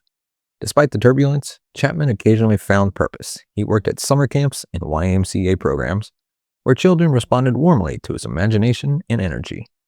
At times, he seemed like a natural leader, spinning stories and games that delighted the kids. For a while, he entertained the idea of pursuing work in social services, but these glimpses of stability rarely lasted. Chapman's need for validation was bottomless, and when the attention faded, his anger and despair resurfaced. By the early 70s, Chapman's path grew even more erratic. He dropped out of college after only a short time, took out odd jobs, and drifted without direction. He became infatuated with various women, but struggled to maintain steady relationships. A short-lived attempt at suicide underscored his fragile mental state. Though he survived and received some counseling, his underlying issues remained unresolved. Like many who suffer with undiagnosed personality disorders, Chapman learned to mask his turmoil beneath polite conversation and occasional charm. The turning point came when he joined a YMCA program to help resettle Vietnamese refugees. For several months, Chapman worked overseas in Lebanon, where he briefly felt renewed purpose. The experience exposed him to war's devastation and offered him a chance to play a constructive role, but this too faded. When he returned to the United States, the same feelings of aimlessness and resentment crept back in. He began to fixate more intensely on questions of authenticity, hypocrisy, and the search for meaning. In 1977, Chapman married Gloria Abe, a quiet Japanese American working as a travel agent in Hawaii. She was patient and supportive. For a while, the marriage provided structure. Yet Gloria soon discovered her husband's unpredictable moods and obsessive tendencies. Chapman struggled with steady employment and alternated between religious fervor and angry disillusionment. At times, he seemed genuinely loving. At other times, he withdrew into silence, speaking of feeling like a failure or a fraud. His obsessions began to grow, particularly his relationship with the music and persona of John Lennon.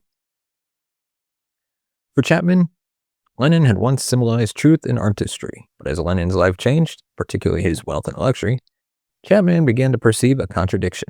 The man who had written Imagine No Possessions was living in the elegant Dakota apartments in Manhattan.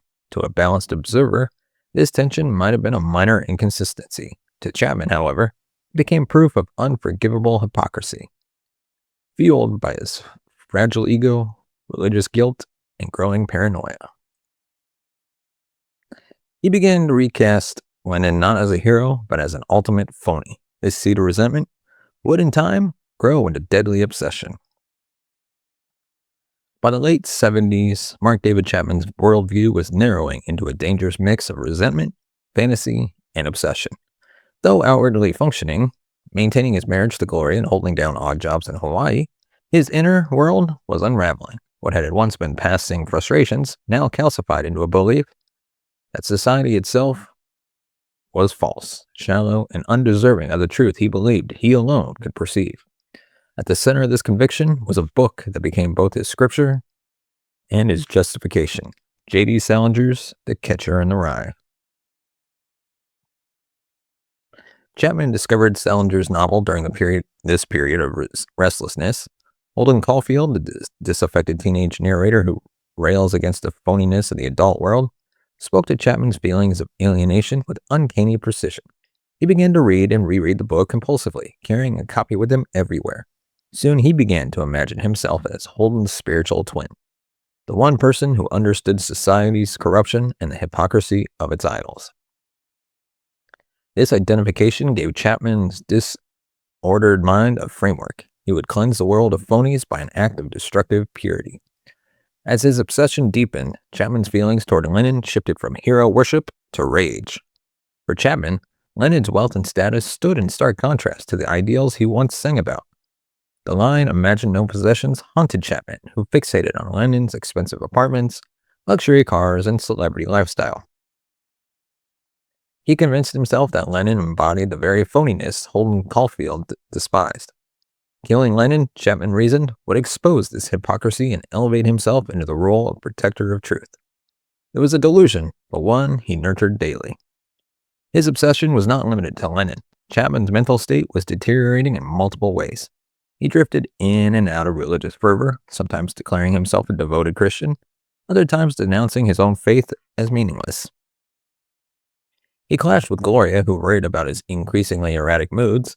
At work, he often appeared distracted, unreliable.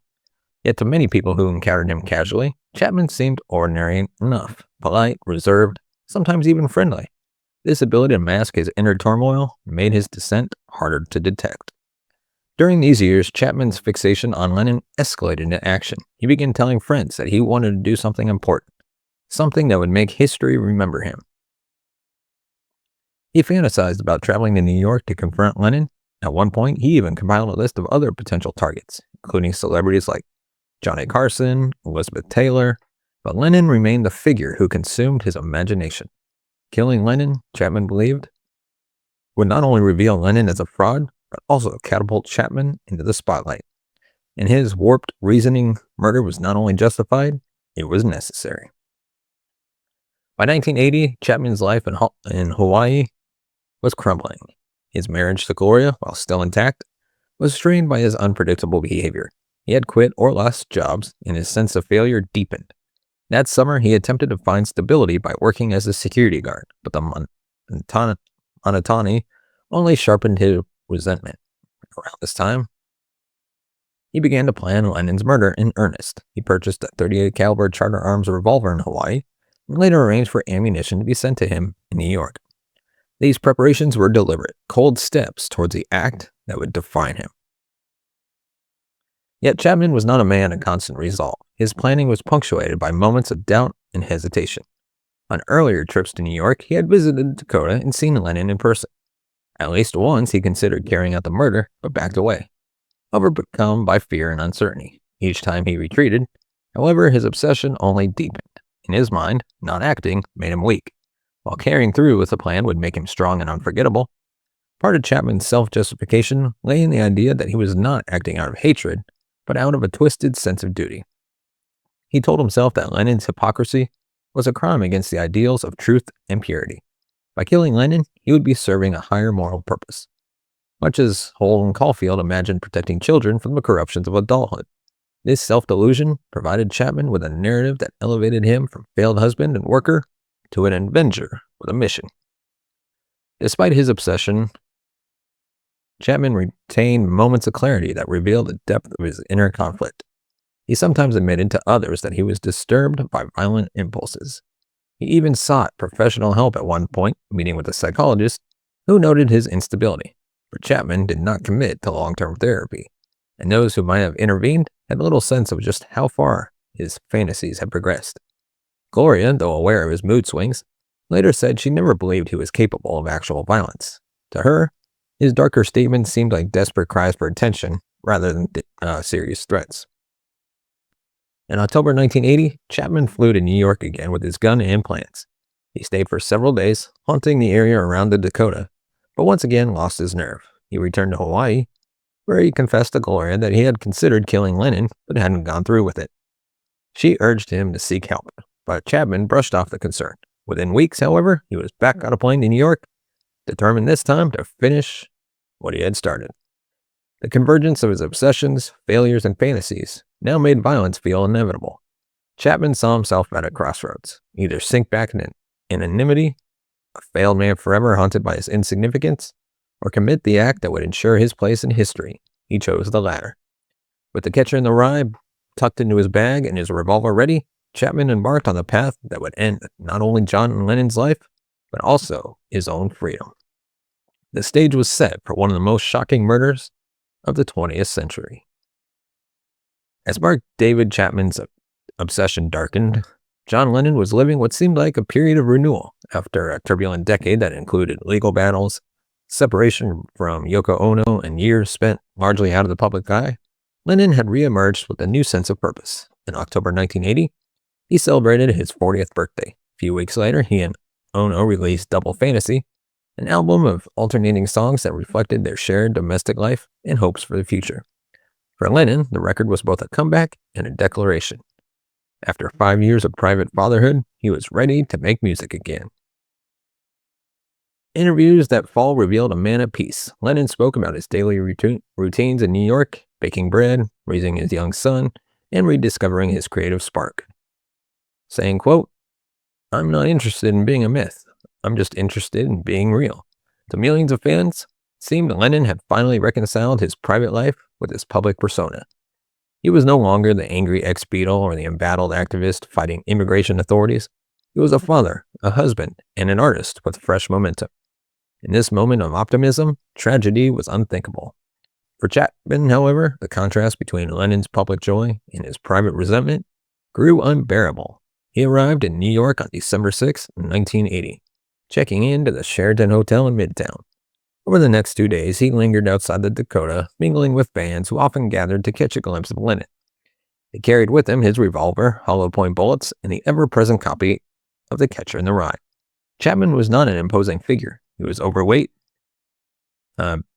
bespectacled, soft-spoken, the kind of man who could stand unnoticed for hours in a crowd. Few suspected he was carrying a deadly plan. The morning of December 8th began like any other for Lennon. He and Yoko spent time with Annie Leibovitz, who photographed them for Rolling Stone. One of the portraits, Lennon naked curled around a fully dressed Yoko, would later become one of the most iconic images in rock history. Later that afternoon, Lennon gave an interview to a San Francisco DJ, speaking warmly about his music and his life. Saying, quote, "I consider that my work won't be finished until I'm dead and buried." Unaware of how close that moment was. Outside the Dakota, Chapman was already waiting. In the late afternoon, Lennon and Ono left for the record plant studio. As they stepped out, Chapman approached Lennon with a copy of Double Fantasy. Shyly, he asked for an autograph. Lennon obliged, signing his name and asking, Is that all you want?" Chapman nodded silently. Photographer Paul Gorish happened to be present and captured the exchange in a chilling image. Lennon's pen scrawling across the album cover, Chapman standing just feet away, eyes fixed on his idol. It was a photograph of fate, unnoticed at the time. Chapman remained outside the Dakota into the evening, pacing, reading, and rehearsing the act he was about to commit. At 10:50 p.m., Lennon and Ono returned in a limousine, pulling up to the 72nd Street entrance. Ono exited first. Walking ahead towards the building archway, Lennon followed, carrying tapes from the studio session. As he passed under the glow of the arch, Chapman stepped forward. "Mr. Lennon," he called out. Then in rapid succession, he fired 5 shots from his revolver. 4 bullets struck Lennon in the back and shoulder, tearing through his lung and major arteries. Lennon staggered forward, blood pouring from his wounds, and collapsed inside the entrance. "I'm shot," he gasped to the doorman and concierge before falling to the floor. Yoko, stunned, cried out for help as building staff called the police. Officers arrived within minutes. Finding Lennon barely conscious, in a desperate attempt to save him, they placed him in the back of a squad car and sped towards Roosevelt Hospital. Doctors worked frantically, but the damage was too severe. At 11:15 p.m., John Lennon was pronounced dead on arrival. He was 40 years old. Outside the Dakota, Chapman made no attempt to flee. He removed his coat, placed his revolver on the ground, and pulled out his copy of The Catcher in the Rye. As police approached, he reportedly read calmly, telling them, quote, "I acted alone." This incongruity was shocking. While the world's most famous musician lay dying, his killer sat quietly, absorbed in a novel. Officers handcuffed him and led him away. He offered no resistance. The news spread with lightning speed. At 11:30 p.m., sportscaster Howard Cosell interrupted Monday Night Football to announce John Lennon's death. His voice heavy with emotion, radio stations across the country shifted instantly to Beatle tributes playing Imagine and Give Peace a Chance on repeat. Fans poured in the streets, some weeping openly, others in stunned silence. In New York, thousands gathered in Central Park through the night, lighting candles and singing Lennon songs together. It was as if the city itself was holding vigil. The shock was global. In London, crowds formed outside Abbey Road Studios. In Tokyo, fans gathered with flowers outside the offices of Lennon's record company across the world. The murder was seen not merely as the death of a musician, but as the assassination of a cultural voice. Lennon had been many things: Beatle, activist, provocateur, dreamer. Now he was a martyr, taken in an instant of senseless violence. For countless people, it felt like the end of an era. For Yoko Ono, the grief was immeasurable. She issued a statement the following day, asking fans not to gather outside the Dakota, but instead to honor Lennon with a quiet reflection. She requested that there would be no funeral and instead organized a global moment of silence on December 14th, 1980. At 2 p.m. Eastern Time, millions of people around the world paused for 10 minutes of silence, united in mourning. In Central Park alone, an estimated 100,000 people stood shoulder to shoulder, tears streaming. The only sound, the wind through the trees. It was one of the largest collective vigils in modern history. The murder of John Lennon was more than a crime. It was a cultural wound. A man who had sung of peace and love had been gunned down in cold blood. The contrast was unbearable, the symbolism undeniable. For Mark David Chapman, the act was the fulfillment of his twisted obsession. For the world, it was a reminder of how fragile even the brightest lights can be in the face of darkness. When police led Mark David Chapman away from the Dakota on December 8th, 1980, the world was reeling. Reporters swarmed Roosevelt Hospital, where Yoko Ono emerged just after midnight to announce that John Lennon had died. Shock turned quickly to grief, and grief into anger. Who was this man who had robbed the world of Lennon's voice? The details emerged slowly, each more unsettling than the last. He was not part of a conspiracy, not a stalker with sophisticated plans, but a troubled drifter who had acted alone, driven by obsession and delusion.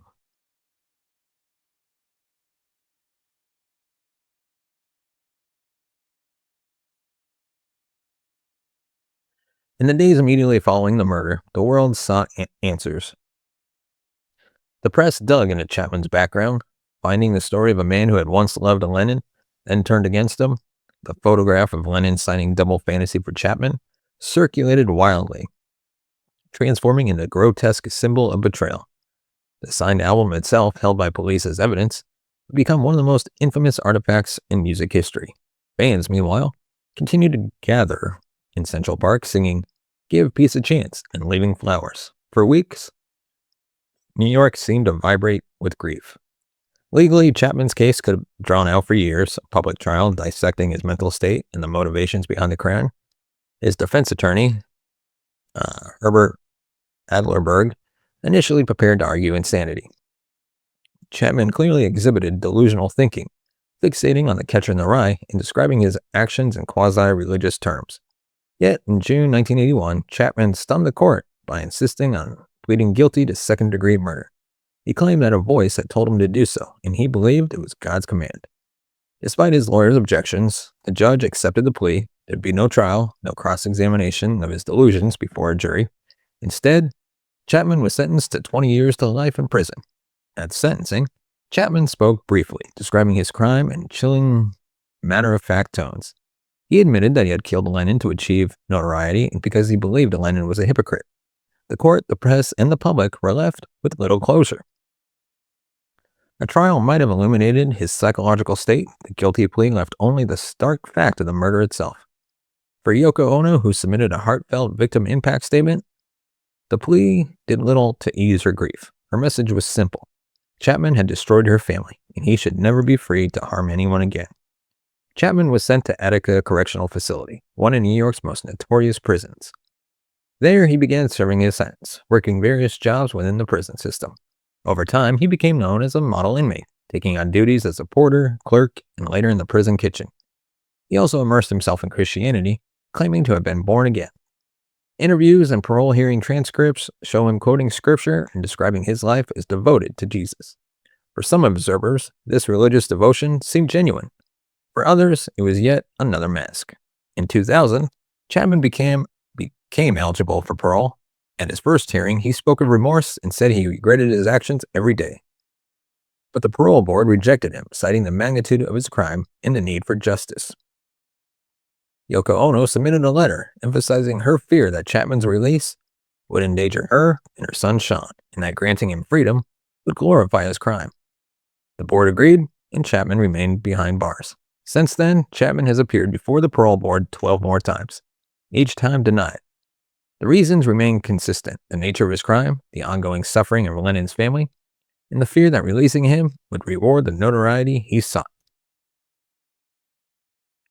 In 2022, at his 12th hearing, Chapman admitted openly that his crime was despicable and that he deserved to be in prison for life, saying, quote, "I assassinated him because he was very famous. That's the only reason, and I was very, very, very much seeking self-glory. The candor was striking, but it did a little to sway the board. Each denial reinforced the sense that Chapman would likely die in prison." The cultural impact of Lenin's murder has only deepened with time. For fans, Lenin remains frozen in memory at age 40. A man poised for a second act, cut short by senseless violence. His music endures, but always shadowed by the knowledge of his violent end. Memorials like Strawberry Fields in Central Park keep his spirit alive, with fans gathering every December 8th to sing and reflect. For the city of New York, Lenin's death marked the loss of a beloved adopted son.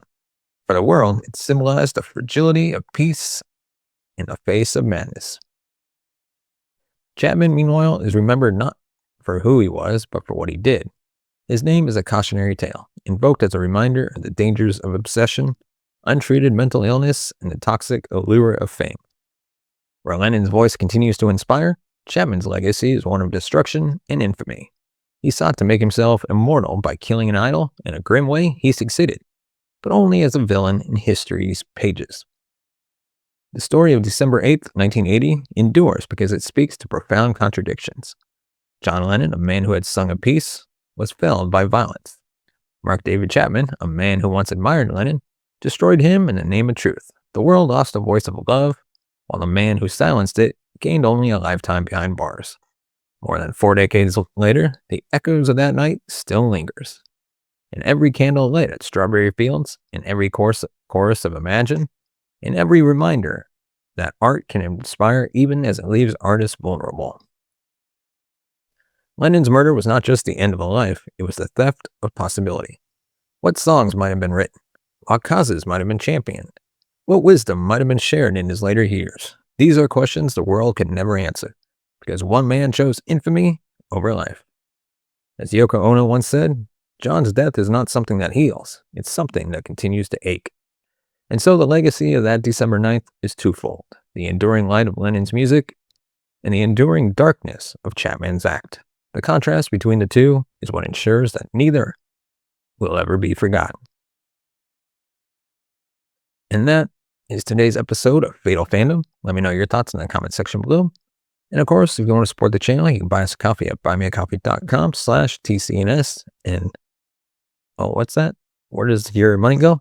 Well, I'm glad you asked. It actually goes right back into this channel, helps us upgrade our equipment, bring in new hosts, be able to pay them, and of course, take this show on the road. We'd love to do live episodes from infamous crime scenes across the country, and your support can help make that happen.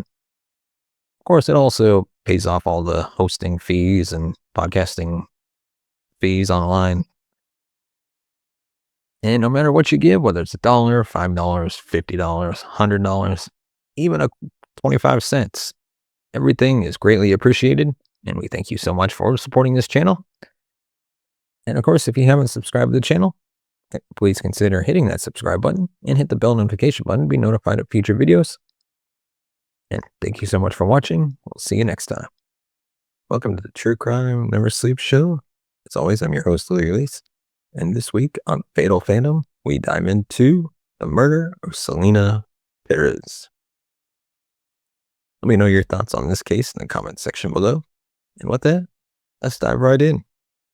The morning of March 31st, 1995 seemed ordinary in Corpus Christi, Texas. The sky was clear, the Gulf breeze warm, and in a modest motel near the shore, history was preparing to take a tragic turn. Selena Perez, known simply as Selena, was just 23 years old, but she had already become a legend. Beloved by millions, she had risen from humble beginnings to become the reigning queen of Tejano music. With crossover fame just within reach, her future sparkled with promise. But across the room from her stood a woman named Yolanda Saldívar, once a fan, later a close confidant, and now an embezzler on the edge of exposure. Their final confrontation was not a dramatic public showdown, but a quiet private reckoning behind a motel door. And within minutes, the vibrant voice that had brought so much joy to so many was silenced by a single bullet. This episode traces the intertwined paths of Selena and Yolanda, adoration to betrayal, from stardom to infamy. It's a narrative not only of a murder, but of trust exploited, fame endangered, and a community's irrevocable loss. This is the story of how one of the brightest lights in Latin music was extinguished, not by an outsider, but by someone from within her inner circle. It is a story about love, obsession, and the tragic cost of misplaced faith.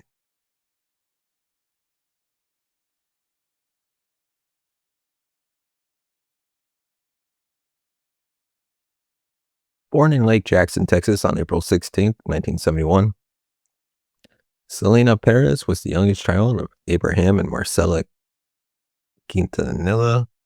Apologies for butchering the name. Music was woven into the fabric of her childhood. Her father, Abraham, was a former musician who recognized early on that his daughter possessed a remarkable gift.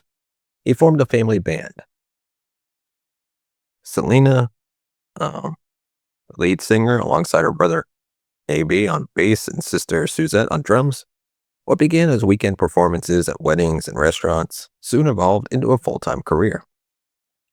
Despite being told she would never make it in the male-dominated Tejano genre, Selena forced ahead. Her energy on stage, crystal clear voice, and effortless charisma won over audiences. She wasn't just a singer, she was a performer, a style icon, and a cultural ambassador. Her albums solidified her place in music history. Selena's appeal extended beyond her sound. She connected with fans because she was real, bilingual, and bicultural. She embodied the Tex-Mex identity that so many Latinos in the U.S. recognized, but rarely saw reflected in the media. Offstage, she was warm, funny, and humble. She loved fast food, shopping in the mall, and playing with her pet chicken. To her fans, she wasn't a distant superstar. She was one of them. Her talent and relatability made her more than just a musician. She became a symbol of pride. In 1991, a woman named Yolanda Saldivar entered Selena's life. A registered nurse from San Antonio, Saldivar was a devoted fan who approached Abraham Quintanilla with a proposal to launch the official Selena fan club. Abraham, impressed by her initiative, approved the idea, and Yolanda was soon running the organization from her home. The fan club grew rapidly under her leadership, eventually reaching over 5,000 members. Saldivar was persistent in her devotion, attending concerts, organizing events, and maintaining frequent contact with Selena and her family. By all appearances, she was tireless and trustworthy. Her role expanded quickly. When Selena launched her fashion boutiques, Selena, etc., Saldivar was appointed as manager. She now oversaw both the fan club and the boutiques, giving her direct access to financial operations and privileged relationships. To Selena, Yolanda was more than an employee. She was a friend. Selena often defended her when boutique staff complained about Yolanda's controlling behavior. Despite occasional concerns raised by employees, Selena continued to trust her. That trust became a blind spot. Over time, Yolanda's presence became more controlling. She inserted herself in every aspect of Selena's business and personal life. She presented herself as fiercely loyal, perhaps too loyal. She seemed to crave closeness and influence beyond what her role required. But Selena, ever trusting and kind-hearted, saw only loyalty in Yolanda's devotion. What she didn't yet recognize was that this bond was far from mutual. It was rooted in obsession. By late 1994, rumors about Yolanda Saldivar's conduct began surfacing more frequently. Employees at Selena, etc., boutiques described as volatile and controlling. Some were reportedly fired for minor infractions, while others quit, citing hostile work environments. Fans who paid for merchandise or fan club items often complained that their orders never arrived. Selena's father, Abraham, who had always kept a watchful eye on his daughter's career, started investigating. What he found was alarming. Yolanda had embezzled thousands of dollars through forged checks and fraudulent bookkeeping. The boutique's finances were in disarray, and fan club funds had disappeared. Abraham, protective of Selena and their family business, confronted Yolanda with evidence of her misconduct. At first, she denied wrongdoing. Then she begged. She wept. She claimed misunderstandings. The facts were clear. Selena, however, remained conflicted. She felt betrayed, but still wanted to give Yolanda a chance to return missing financial documents, believing that recovering them might help clean up the mess. This decision put her at odds with her father, who urged her to cut Yolanda off entirely.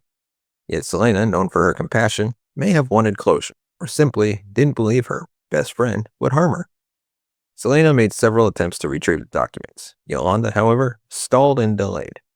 Then, on the morning of March 31st, 1995, she called Selena, saying she was ready to hand everything over. They agreed to meet at the Days Inn Motel. It would be their final meeting. That morning, Selena picked up Yolanda at the motel and took her to a hospital first. Yolanda claimed she had been raped in Mexico. Doctors found no evidence to support her claim. They returned to the motel, and inside room 158, tensions finally reached their breaking point. Selena confronted Yolanda, demanded the documents, and told her that their relationship was over. Witnesses later described hearing a heated argument. Then at approximately 11:48 a.m., a single gunshot echoed through the hallway. Selena, bleeding profusely from a wound to her right shoulder, fled the room, leaving a trail of blood. She collapsed in the motel lobby and identified her shooter with chilling clarity. Yolanda, room 158. Despite being rushed to the hospital, Selena was pronounced dead at 1:05 p.m. The bullet had severed a major artery, causing massive blood loss. The news rippled across Texas in shockwaves. The beloved star was gone, not in a car accident, not due to illness, but murdered by someone she had trusted. Back in the motel parking lot, Yolanda locked herself in her pickup truck, gun still in hand. A tense standoff with police ensued. Over 9 hours, she threatened suicide, pleaded her case, and finally surrendered. She was arrested and charged with first-degree murder, but the damage was done. A generation lost its icon. and the world lost a voice it could never replace. The death of Selena shocked the Latin American community to its cores. News outlets interrupted regular programming. Radio stations played her music around the clock. Thousands gathered outside the motel in her family home. In Houston, Los Angeles, and Mexico City, spontaneous vigils emerged. Fans wept openly, lighting candles, holding photos, and singing her songs. Selena had not only been a singer, she was a cultural mirror. Her death felt deeply personal. To Mexican Americans and Latinos across the United States, she represented more than entertainment. She was the embodiment of identity and pride. She had achieved the American dream while staying true to her roots.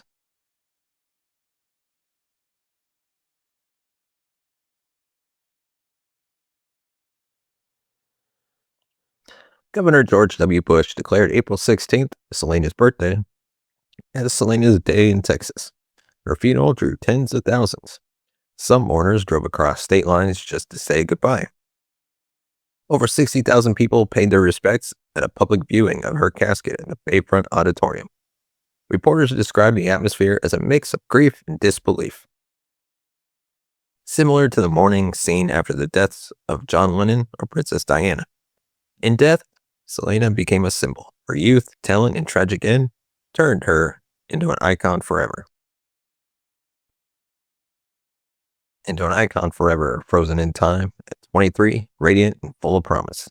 But for her family and fans, the pain was immediate and raw. A light had gone out, and it had not dimmed naturally. It had been extinguished by someone who once claimed to love her most. Yolanda Saldivar's trial began on October 9th, 1995 in Houston after a change of venue due to overwhelming publicity in Corpus Christi. Prosecutors presented a clear motive: fear of exposure and loss of status. Saldivar, cornered by embezzlement charges and about to be cut off by Selena, chose to end the relationship violently. The defense claimed the shooting was accidental. They argued Saldivar had intended to kill herself in front of Selena and that the gun discharged when Selena tried to intervene. But this version of events was contradicted by forensic evidence, witness testimonies, and most importantly, Selena's own final words. Selena had been shot in the back while trying to leave. There were no signs of struggle. Furthermore, Yolanda had not called 911 or attempted to help. She had let Selena bleed out, locked herself in a truck, and prolonged the crisis for hours. Prosecution called this behavior evidence of guilt, not remorse. After 2 weeks of testimony, the jury deliberated for less than 3 hours. On October 23rd, Saldivar was found guilty of first-degree murder. She was sentenced to life in prison with the possibility of parole after 30 years, the maximum penalty under Texas law. She remains incarcerated to this day. For many, the trial offered some measure of justice, but no sentence could undo the loss. Selena's family expressed relief, but their grief remained.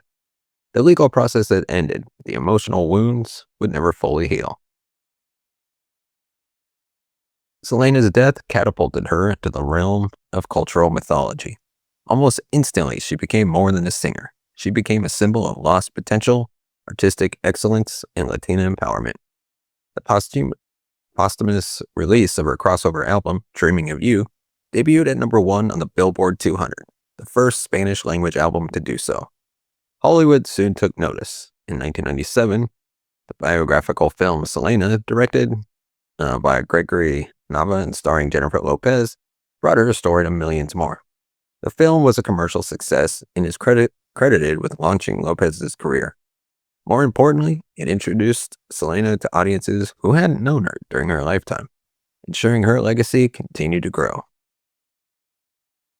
Documentaries, tribute albums, and biopics followed. From behind the music specials to Netflix's dramatized series, Selena, the series in 2020, her story has been retold many times. Each retelling further cements her status, not just as a victim, but as voice silenced too soon. In media portrayals, Yolanda Saldivar became the embodiment of betrayal. Often depicted as jealous and manipulative, her character served as a foil to Selena's innocence. While the framing is dramatically effective, It also reflects a deeper cultural need to understand how something so tragic could happen and to assign clear moral boundaries between victim and perpetrator.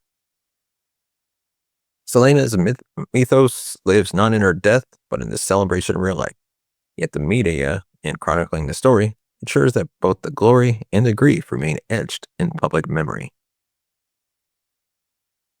Selena's impact has continued to resonate for decades, not just through her music, but in the cultural and academic spheres. Her life and legacy have become the subject of university courses, feminist critiques, and sociological research.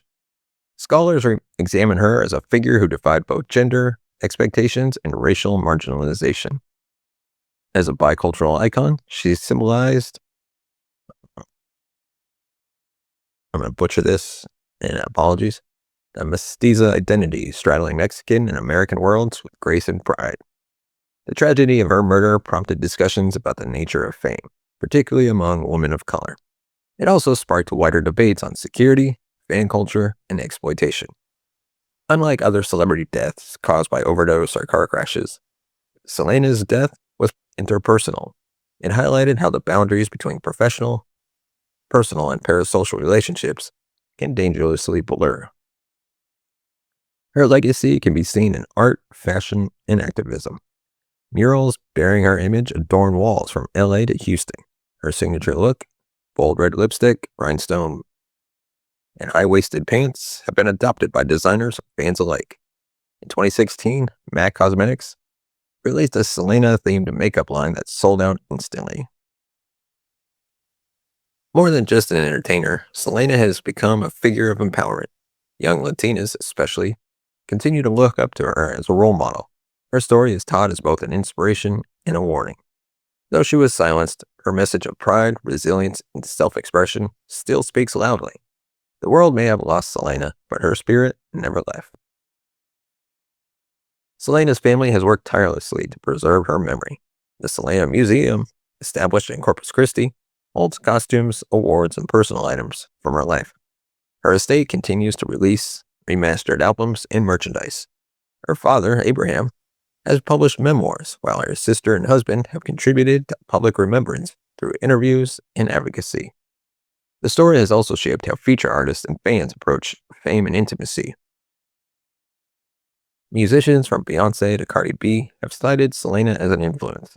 Her legacy opened doors for Latin music in the U.S., paving the way for artists like J-Lo and Bad Bunny. Without Selena, the mainstreaming of Latin pop might have arrived much later, if at all. Despite their efforts, the family has also faced criticism. Some argue that the commercialization of Selena's legacy has occasionally crossed into exploitation. Yet the intention has always been to honor her, to ensure she is not reduced solely to a tragic headline. On the other side of the legacy looms Yolanda Saldivar.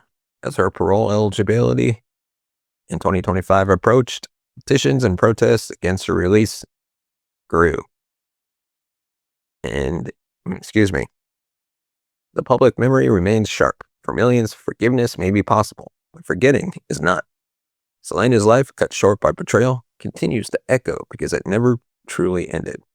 Her music is still sung, her image still celebrated, her story still shared. In many ways, she remains alive in voices, in hearts, and in history. Selena's final words, Yolanda, room 158, have haunted history for 3 decades. But beyond that chilling detail lies a far greater legacy. The story of a young woman who reached unimaginable heights and lifted an entire community with her. Selena's life was filled with purpose, love, and authenticity. Her death, though senseless, did not erase that. Every anniversary of her passing brings renewed tributes and reflections. Her voice, captured in songs, continues to bring joy. Her presence, once confined to Texas stages, now fills international arenas, digital playlists, and cultural consciousness. The bullet that ended Selena's life cannot silence her voice. Yolanda Saldivar may have taken her physically, but in spirit, Selena lives. In laughter and dance and dreamers chasing impossible dreams, her essence endures. So we remember not the act of violence, but the life that radiated love. Selena Perez, daughter, sister, icon, queen. And finally, we'd like to thank our sponsor for this episode, and that is NordVPN. This episode is brought to you by NordVPN, the best way to stay safe and private online. Look, we all spend way too much time on the internet, whether it's researching for true crime cases, streaming shows, or just mindlessly scrolling late at night. But here's the thing. Without protection, your data, your location, and even your identity are basically out in the open. And that's where NordVPN comes in. With just one click, NordVPN hides your IP address, encrypts your connection, keeps hackers, snoops, and advertisers out of your business. You can even connect to servers in over 60 countries, which means you can access shows, documentaries, and content that aren't available in your region. Personally, I use NordVPN whenever I travel or log onto public Wi-Fi, because let's be real, airport Wi-Fi is basically an open door for anyone with bad intentions. And right now, NordVPN has an exclusive deal for our listeners and viewers of this show. Use the link in the description today and get 77% off and 3 free months. And you get a 30-day money-back guarantee. So stay safe, stay private, and stream without limits. Thank you to NordVPN for sponsoring this episode. And with that, let me know your thoughts on this case in the comment section below. Give us a thumbs up if you like our videos. Hit that subscribe button down below. Hit the bell notification button to be notified of future videos. And if you want to support the channel, you can buy us a coffee at buymeacoffee.com/TCNS. As always, thank you so much for watching and listening. We'll see you next time. Hello and welcome to the True Crime Never Sleep Show. As always, I'm your host, Larry Lease. In today's episode of Fatal Fandom, we dive into the murder of Dimebag Darrell. Darrell Lance Dimebag Abbott had that rare alchemy of technical ferocity and disarming charm. On stage, he looked like mischief made flesh, pink goatee gleaming, Dean ML slung low, palms fluttering harmonics into shrieks. Off stage, he was the guy buying the picture, remembering the stagehand's first name, handing a pic to a kid and insisting it make them lucky. With his brother drummer Vinnie Paul, he helped engineer the 90s groove metal whiplash that made Pantera a rite of passage. When Pantera fractured, the brothers did what survivors do. Turned into the wind and built a new ship. Damage Plan was the next experiment in joy. The tour was modest. Clubs, ragged carpets, low ceilings, a place where the barrier between icon and admirer was exactly one step and a leap. December 8th, 2004, the El Rosa Villa in Columbus, Ohio, would be one of those nights that feel ordinary right up until they become history. What happened then has been told as a headline, police report, a list of names. Here, the story is told by lingering with the man who rushed the stage, tracing his path into delusion till the moment he believed the bullets could edit a life. Nathan Miles Gale was born in Marysville, a town built from 2-lane roads and friendly nods, where routine can be a kind of shelter. As a kid, he could be gentle, even goofy, but there were seams he never learned to stitch. Friends say he tried to belong and couldn't quite calibrate the joke, the handshake, the timing of eye contact. He loved dogs. He liked the burn of distorted guitars and the serrated mercy of heavy metal choruses. He admired the paradox many fans adored in Pantera, how fury could feel like permission to be tender later. After high school, he drifted between jobs until the U.S. Marine Corps offered a clean line where his days could stack. The uniform steadied him for a while, then the scaffolding shook. Accounts differ on paperwork and reasons, but the arc is consistent. The voices sharpened in the distance between what Gale thought and what the world insisted upon widened into weather. Back home, he collected notebooks. In the margins, he drew arrows, annotated lyrics, rewrote meanings. The band he loved became a mirror, then a message, then, in the hardening logic of illness, an antagonist stealing the very thoughts he could not quiet. To watch a mind slide is to misunderstand the slope. It does not look like cinematic collapse. It looks like an appliance that still hums, though it no longer cools. Gale held small jobs, smiled at neighbors, and told a friend that the songs on the radio were about him. He showed up at shows, crossed the stage once before, scattering cables in panic, but nothing lasting happened. And in the quiet after, the story reassembled itself as an anecdote. He bought a Beretta 9mm. He said it was for protection. He told a coworker that some people were listening through the pills. He put the prescription bottle back in the drawer and shut it. Alrosa Villa was the kind of room where you could count ceiling tiles, catch sweat flicked from a headstock. The floor was sticky, the bar loud, the PA faithful enough. Damageplan took the stage to the warm roar, small rooms perfect. Not the anonymous thunder of arenas, but something like hospitality amplified. Dimebag smiled and leaned towards the lip of the stage, as if he could shake hands with the first row without ever stopping the riff. In the crowd were people collecting memories, birthdays, first dates, the last nice thing they'd do for themselves before a long week. Somewhere around there was Gale. Heavier than photographs remember, cap low, jacket zipped. He moved with the blunt purpose of someone whose map has only one line. When the first song punched the room awake, he used the commotion as a curtain and stepped through. For a fraction of a second, the old ritual fooled the witnesses. A stage rush, a fan's clumsy love. Then the pistol showed, and the night turned into metal. The first shots were small explosions that rewrote the physics of the room. Dimebag folded as if a marionette string had been cut. The sound scattered. Jeff Mayhem Thompson, the kind of security man who hugged first and glared second, lunged and was hit. A club employee, Aaron Hawk, moved the way good people move when there is only instinct left, and he fell. Nathan Bray, a fan, climbed onto the stage to help and was killed for kindness. 2 others were wounded. A drum tech was seized as a shield. On stage, time became a seam that would not hold. Some nights, a door was just a door. That night, a rear entrance became narrative hinge. Officer James Niggemeyer, responding alone in the first wave, came through it, saw the hostage, measured the angle that would not hit the wrong man, took the shot that ended the others. The killer fell. The music did not return. A minute can last forever when it has too much to hold. Afterwards, the streetlights outside the club looked indecently ordinary. Police tape jittered in winter wind. People made phone calls they would later remember as impossible. He's gone. The city collected statements and shell casings. Reporters learned to pronounce Dimebag without smirking. The news cycle drafted its arc. Crime, biography, controversy, consequence. And the internet tied ribbons of speculation to every post. A grandmother somewhere who had never heard his name learned it that morning and shook her head at the photo of the pink beard. Guitarists who'd learned their first harmonic squeal from his videos paused tours and lit candles on flight cases. Eddie Van Halen sent a guitar for the casket. Zach Wild sat at a piano and grieved into a melody that would travel farther than his speaking voice ever could. At the funeral, thousands formed a congregation made of denim and leather. Tears and laughter braided in the same aisle. The program read like a mixtape, each eulogy a favorite song. The investigation confirmed what the room already knew. The shooter acted alone, had carried more ammunition than anyone wants to imagine, had not left a note that could dismiss the mystery by sounding decisive. The officer who ended the rampage was cleared, and people tried to call him a hero in a tone that did not demand he agree.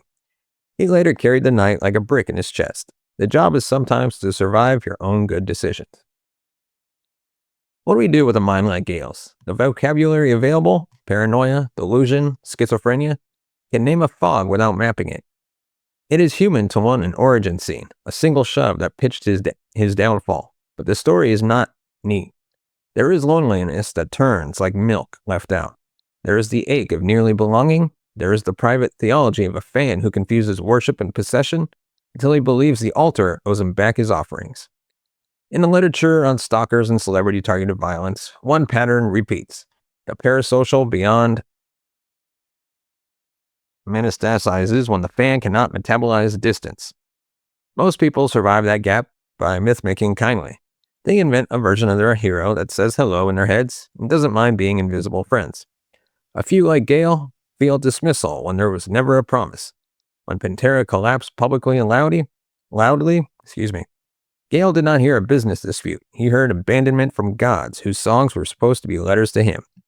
He said Pantera stole his lyrics. Perhaps the delusion began as metaphor. They took my voice and then hardened into a claim about property. Psychosis is a terrible literalist. It makes metaphors into maps and tells you the treasure is buried where the X already stands. In that logic, the solution is equally literal. Retrieve what was taken, punish the taker, restore balance with force. The gun pretends to be a grammar that can fix a sentence. Vinnie Paul's grief looked like motion. He kept playing because routine is a rope.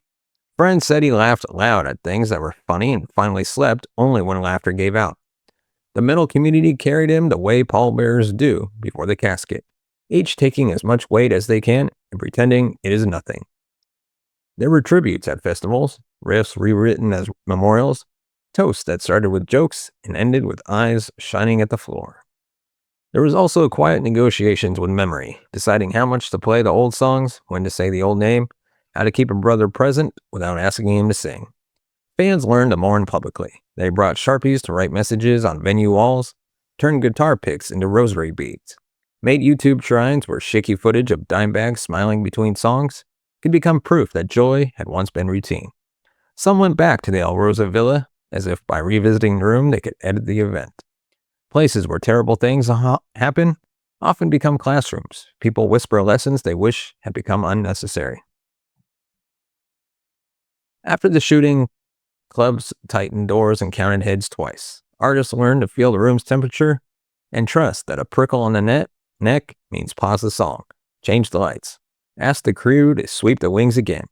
Some of these precautions became muscle memory, some calcified into cynicism. A stage is supposed to be a threshold where strangers become a temporary nation. The new rituals, wands again, bag checks, threaten to turn the threshold into a checkpoint. But in exchange, there's a better chance that the encore is still an encore. Conversations about guns rose and fell along the same grooves as always. Rights and rules, anecdotes and statistics, what if and what then. Meanwhile, conversations about mental health acquired a different timbre. Not just sympathy for private suffering, but urgency in public risk when treatment becomes a maze. The hard lesson is that care cannot require perfect foresight. It must be designed for imperfect warning signs.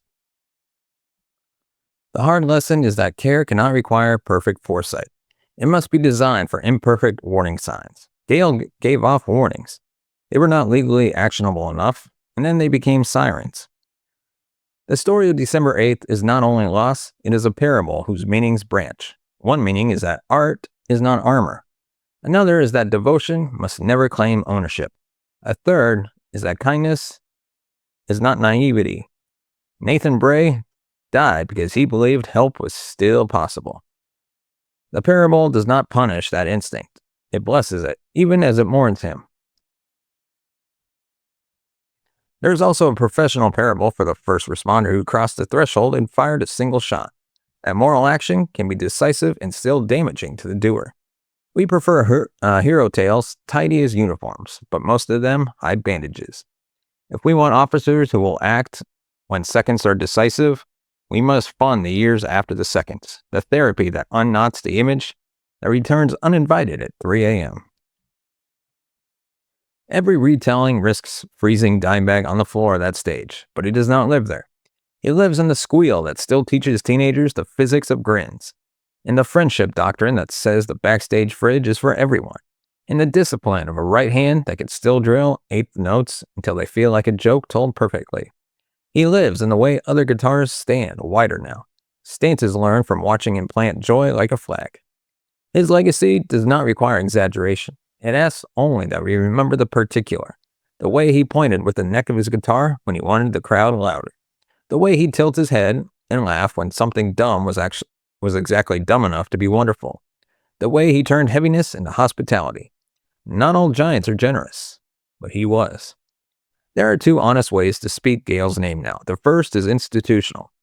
His case study sits in binders that train clinicians and security teams to listen earlier, to interrupt the delusion's momentum with care and boundary at once. The second is personal. His mother, who loved him, wakes to a world where his son is both the boy who hugged her and the man who made other mothers weep forever. Our compassion must be sophisticated enough to hold both truths and to refuse the lazy verdict that one cancels the other. If we can do that, prevention becomes something other than paperwork. It becomes neighbors who know what to do after a strange conversation. Bands who train crews to treat erratic behavior as data, not drama. Systems that make it easier to get a person into evaluation without waiting for a felony. The ambition is humble and enormous. Fewer memorials.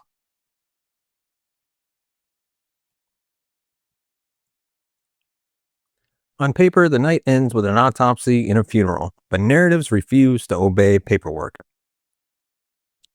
The night echoes whenever stage lights warm and the first chord tests the room. It echoes when a bouncer scans a face and decides to be kind, and also when he decides to be firm. It echoes when a young guitarist plays a flurry and then learns to leave space for a grin. It echoes when someone in the crowd hears a lyric and feels less alone. It does not mistake that feeling for a contract the singer must sign. What survives the shot is what preceded it, the stubborn human insistence on gathering for sound. The risk is real, so is the reward.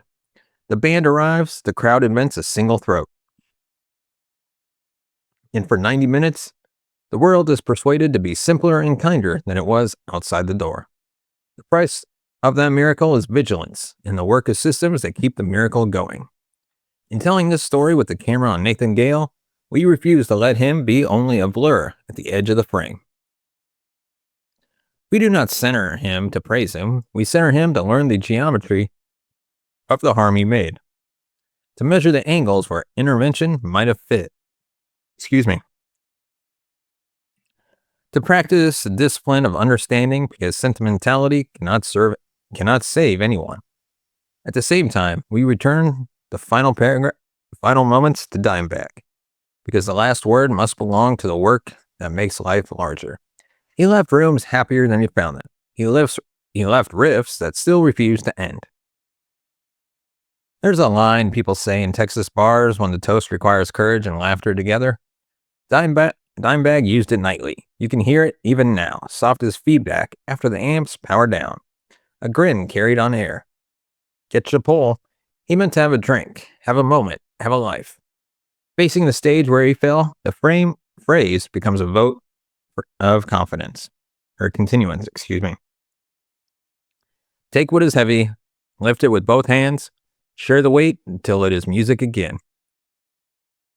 In the classroom, this murder invites 3 disciplines: method, memory, and mercy. Method means auditing sources, separating rumor from report, and pacing the timeline with patience. Memory means keeping victims human, biography before pathology, laughter before the autopsy, so the story does not collapse into a headline. Mercy, hardest of all, lives between accountability and annihilation. It holds 2 truths at once. A grievous wrong was chosen, and illness can be real without canceling responsibility. From these follow policies, low friction, psychiatric referrals, crisis lines, venue staff trained to treat anomalies as data, and post-incident care for responders who carry necessary violence home, if those systems seem costly, compare them to a funeral no one planned to attend. Prevention is thriftier than elegy. Scholarship cannot resurrect Dimebag or redeem Nathan Gale, but it can shrink the number of families drafted into grief. The Promise study can keep its competence. Earlier calls, steady hands, safer rooms where music can remain only music, truly. Let me know your thoughts in the comment section below.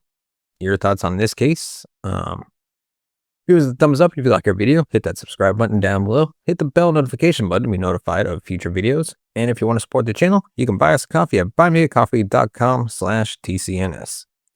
As always, thank you so much for watching and listening. We will see you next time.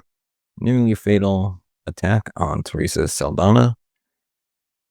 And with that, let's dive right into today's episode. March 15th, 1982, late morning sun warmed North Harper Avenue in West Hollywood, a quiet pocket where people watered plants, sorted mail, and rehearsed lines behind thin apartment walls. Teresa Saldana stepped into that light with an easy purpose born from momentum. At 27, she had weathered the long odds of Hollywood and began to be recognized for the fierceness and warmth she brought to the screen, in raging bolt and defiance. She planned ordinary errands before an afternoon meeting. She waved to a neighbor, carried a handbag, and a small list.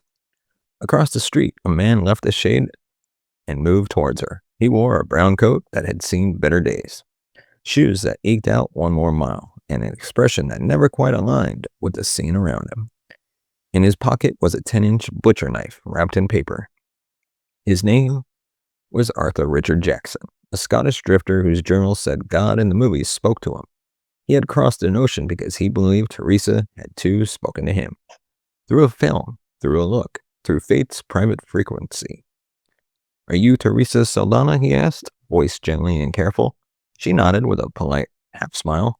That small kindness that actors offer strangers. The blade flashed. A first strike to her side, a second to her shoulder, a third, a fourth, a fifth. The blows piling with mechanical rhythm that replaced thought. Screams ricocheted off the stucco. A woman on a balcony shouted. A phone slammed onto a cradle and dialed again. A water delivery driver named Jeff sprinted from his truck, tackled the attacker, and pinned him while others kicked the knife away. "Please don't let me die," Teresa whispered as the sirens rounded the corner. 10 wounds marked her chest, back, and abdomen. Both lungs were punctured. Her liver was damaged. Her heart had nearly been reached. She was 27 years old and still breathing. The attack lasted less than 2 minutes. Its origin stretched across decades. Arthur Richard Jackson's first known address is not a street as much as a condition, the chill of Glasgow in 1936. A city where smoke and work stitched the hours together and where a father's departure could turn a boy into a watcher. His mother raised him through spells of fragile health and frayed nerves. This episode is sponsored by NordVPN, the fastest, most reliable way to stay safe online. Let's be honest, the internet isn't exactly a safe neighborhood anymore. Between hackers, data leaks, and companies tracking everything you do online, protecting yourself is no longer an option. That's why I use NordVPN. NordVPN keeps your data encrypted and your identity private with next-generation security. So whether you're on public Wi-Fi, traveling, or working from home, your information stays yours. Think of it as your own digital security guard, always on duty. And with over 6,000 servers in 60-plus countries, you can connect anywhere in the world with a single click. Want to stream shows from another country or access websites that are blocked in your region? Easy. NordVPN makes it happen instantly. I use it personally when I'm researching true crime cases and need to access archived or international sources. Keeps my work secure and my connection private. So here's the deal. Use the link in the description today, and at checkout, get a huge discount on a 2-year plan plus 3 extra months free. That's 77% off a 2-year plan with 3 extra free months. It's an incredible offer for complete digital protection. Don't wait until your data ends up in the wrong hands. Stay safe, stay private, and stay secure with NordVPN, because your digital life deserves protection. Now, let's get back to our episode.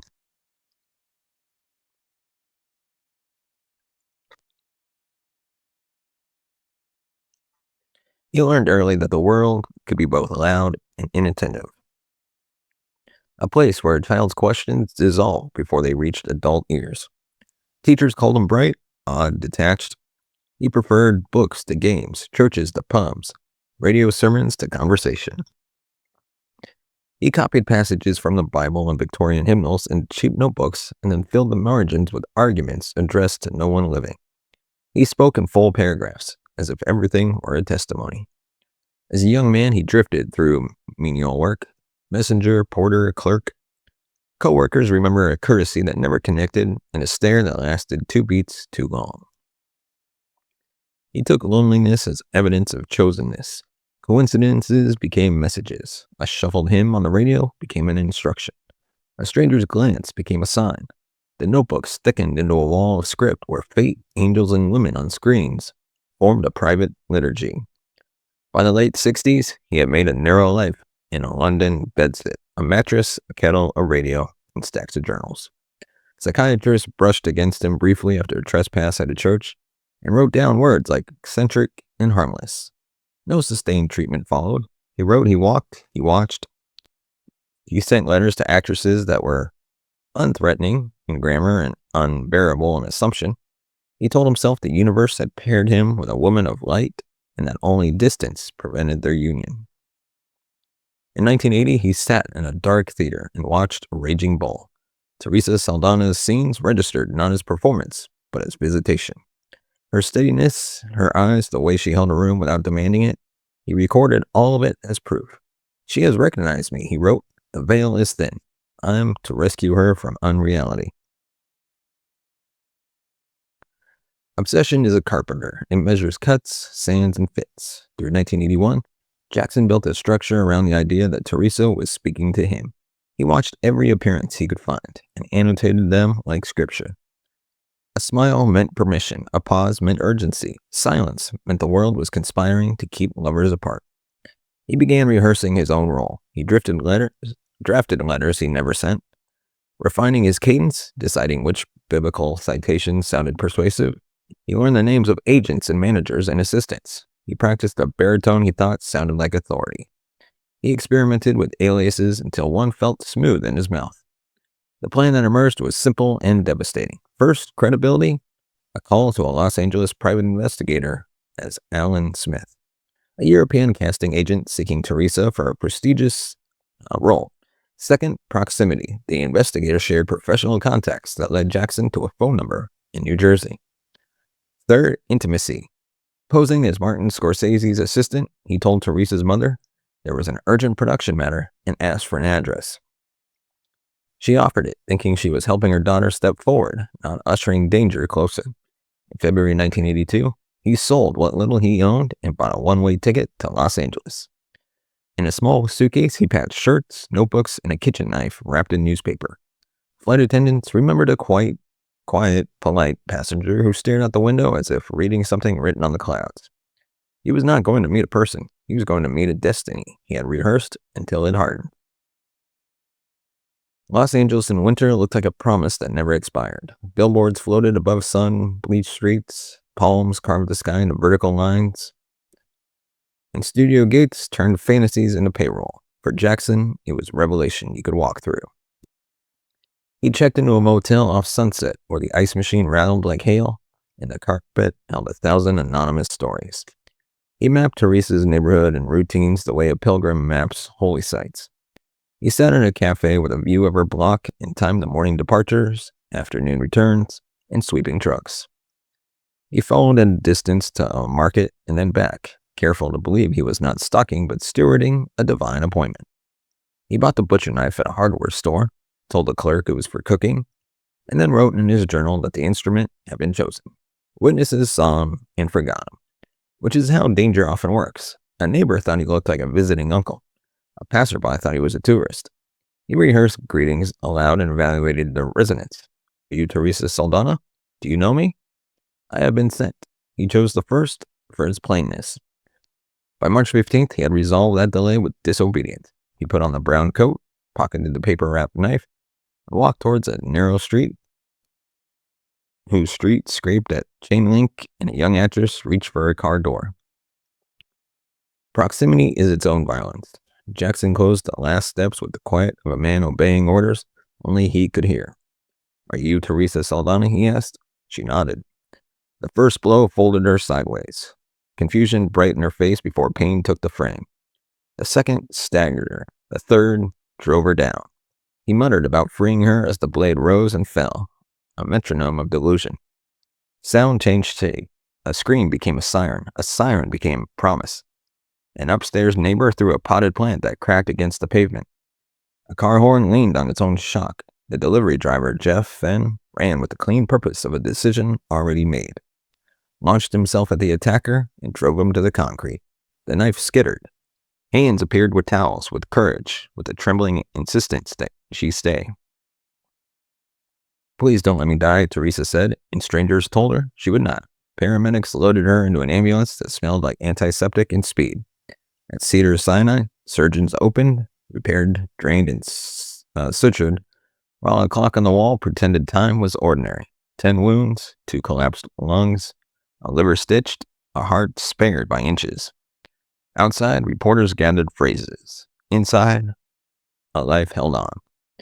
At the station, Jackson was calm. He explained that he had freed her from an illusion, that now the world would know their bond.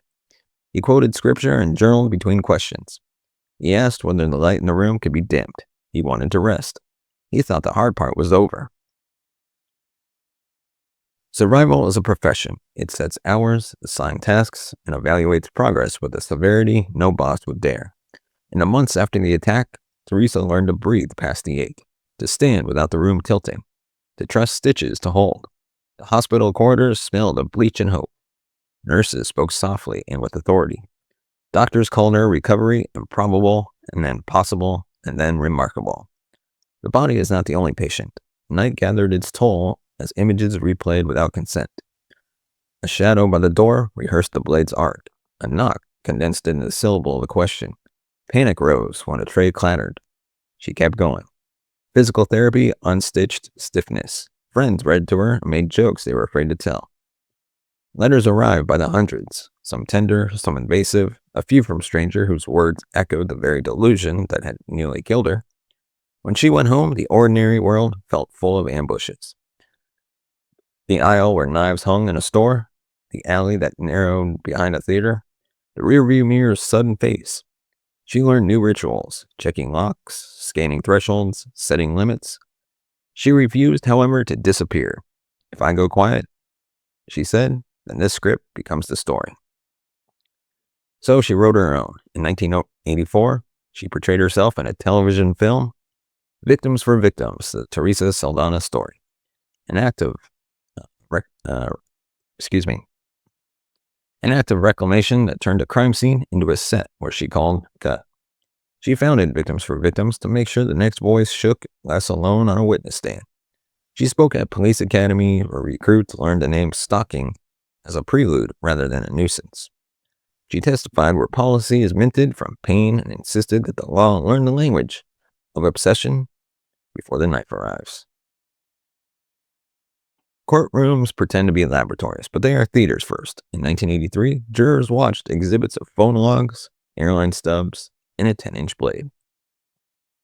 They heard the investigator describe the credible accent on the phone. They heard her mother describe a call she wished she had never taken. They heard psychiatrists explain delusion as a country with its own borders and traffic laws.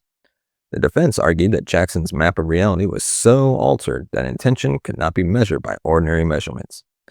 The prosecution argued that planning survives madness, that lies on the phone and purchases at a counter reveal knowledge that something was wrong and a will to do it anyway.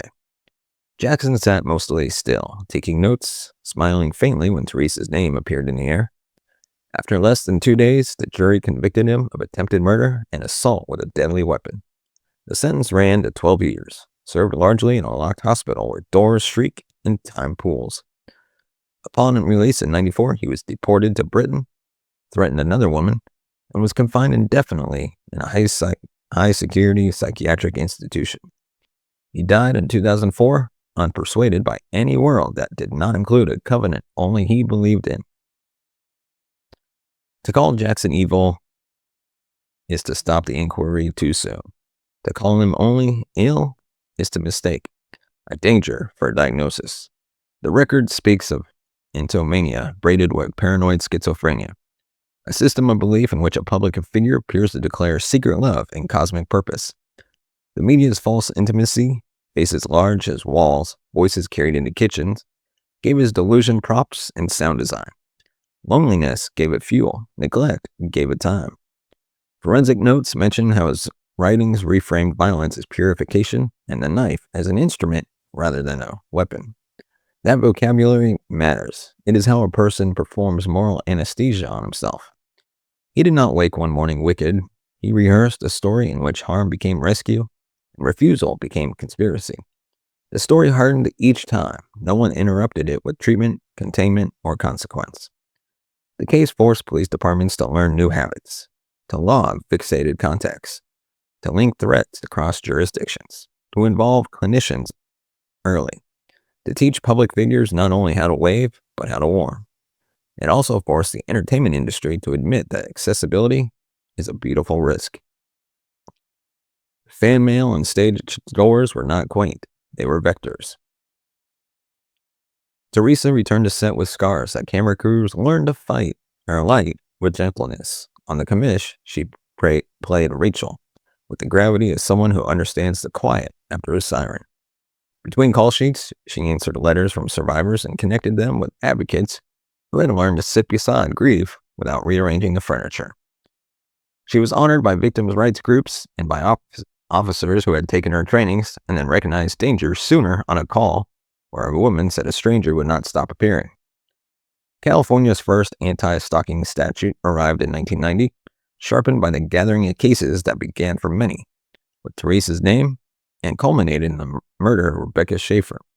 The legal vocabulary changed. Credible threat, course of conduct, restraining order with teeth. Prosecutors learned to braid incidents into a rope that could hold in court. Judges learned that an empty promise is not safety. Teresa never romanticized recovery. She described good days like clean windows and bad days like weather moving in. She insisted that people say the words victim and survivor without flinching, because both were true and neither finished the sentence. When she died in 2016, obituaries listed roles in advocacy, but the most accurate record lives in quieter places. A woman who slept through the night because a detective had been trained. A college student who recognized the pattern early and left. A family that opened mail without flinching because a stalker had been stopped.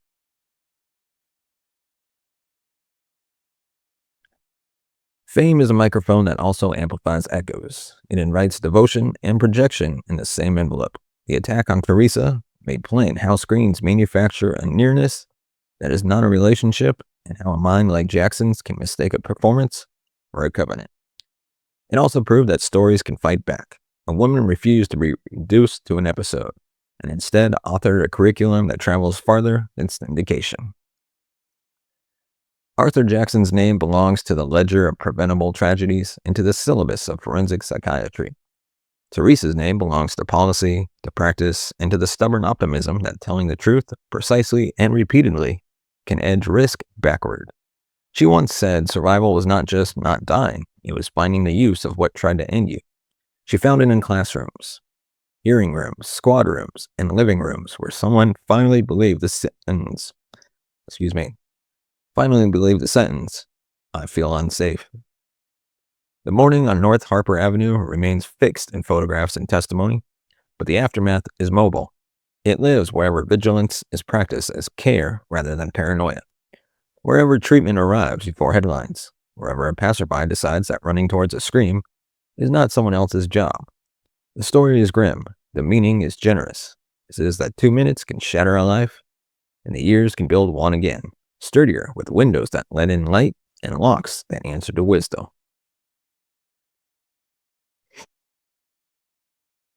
Now, let me know your thoughts on this story in the comment section below.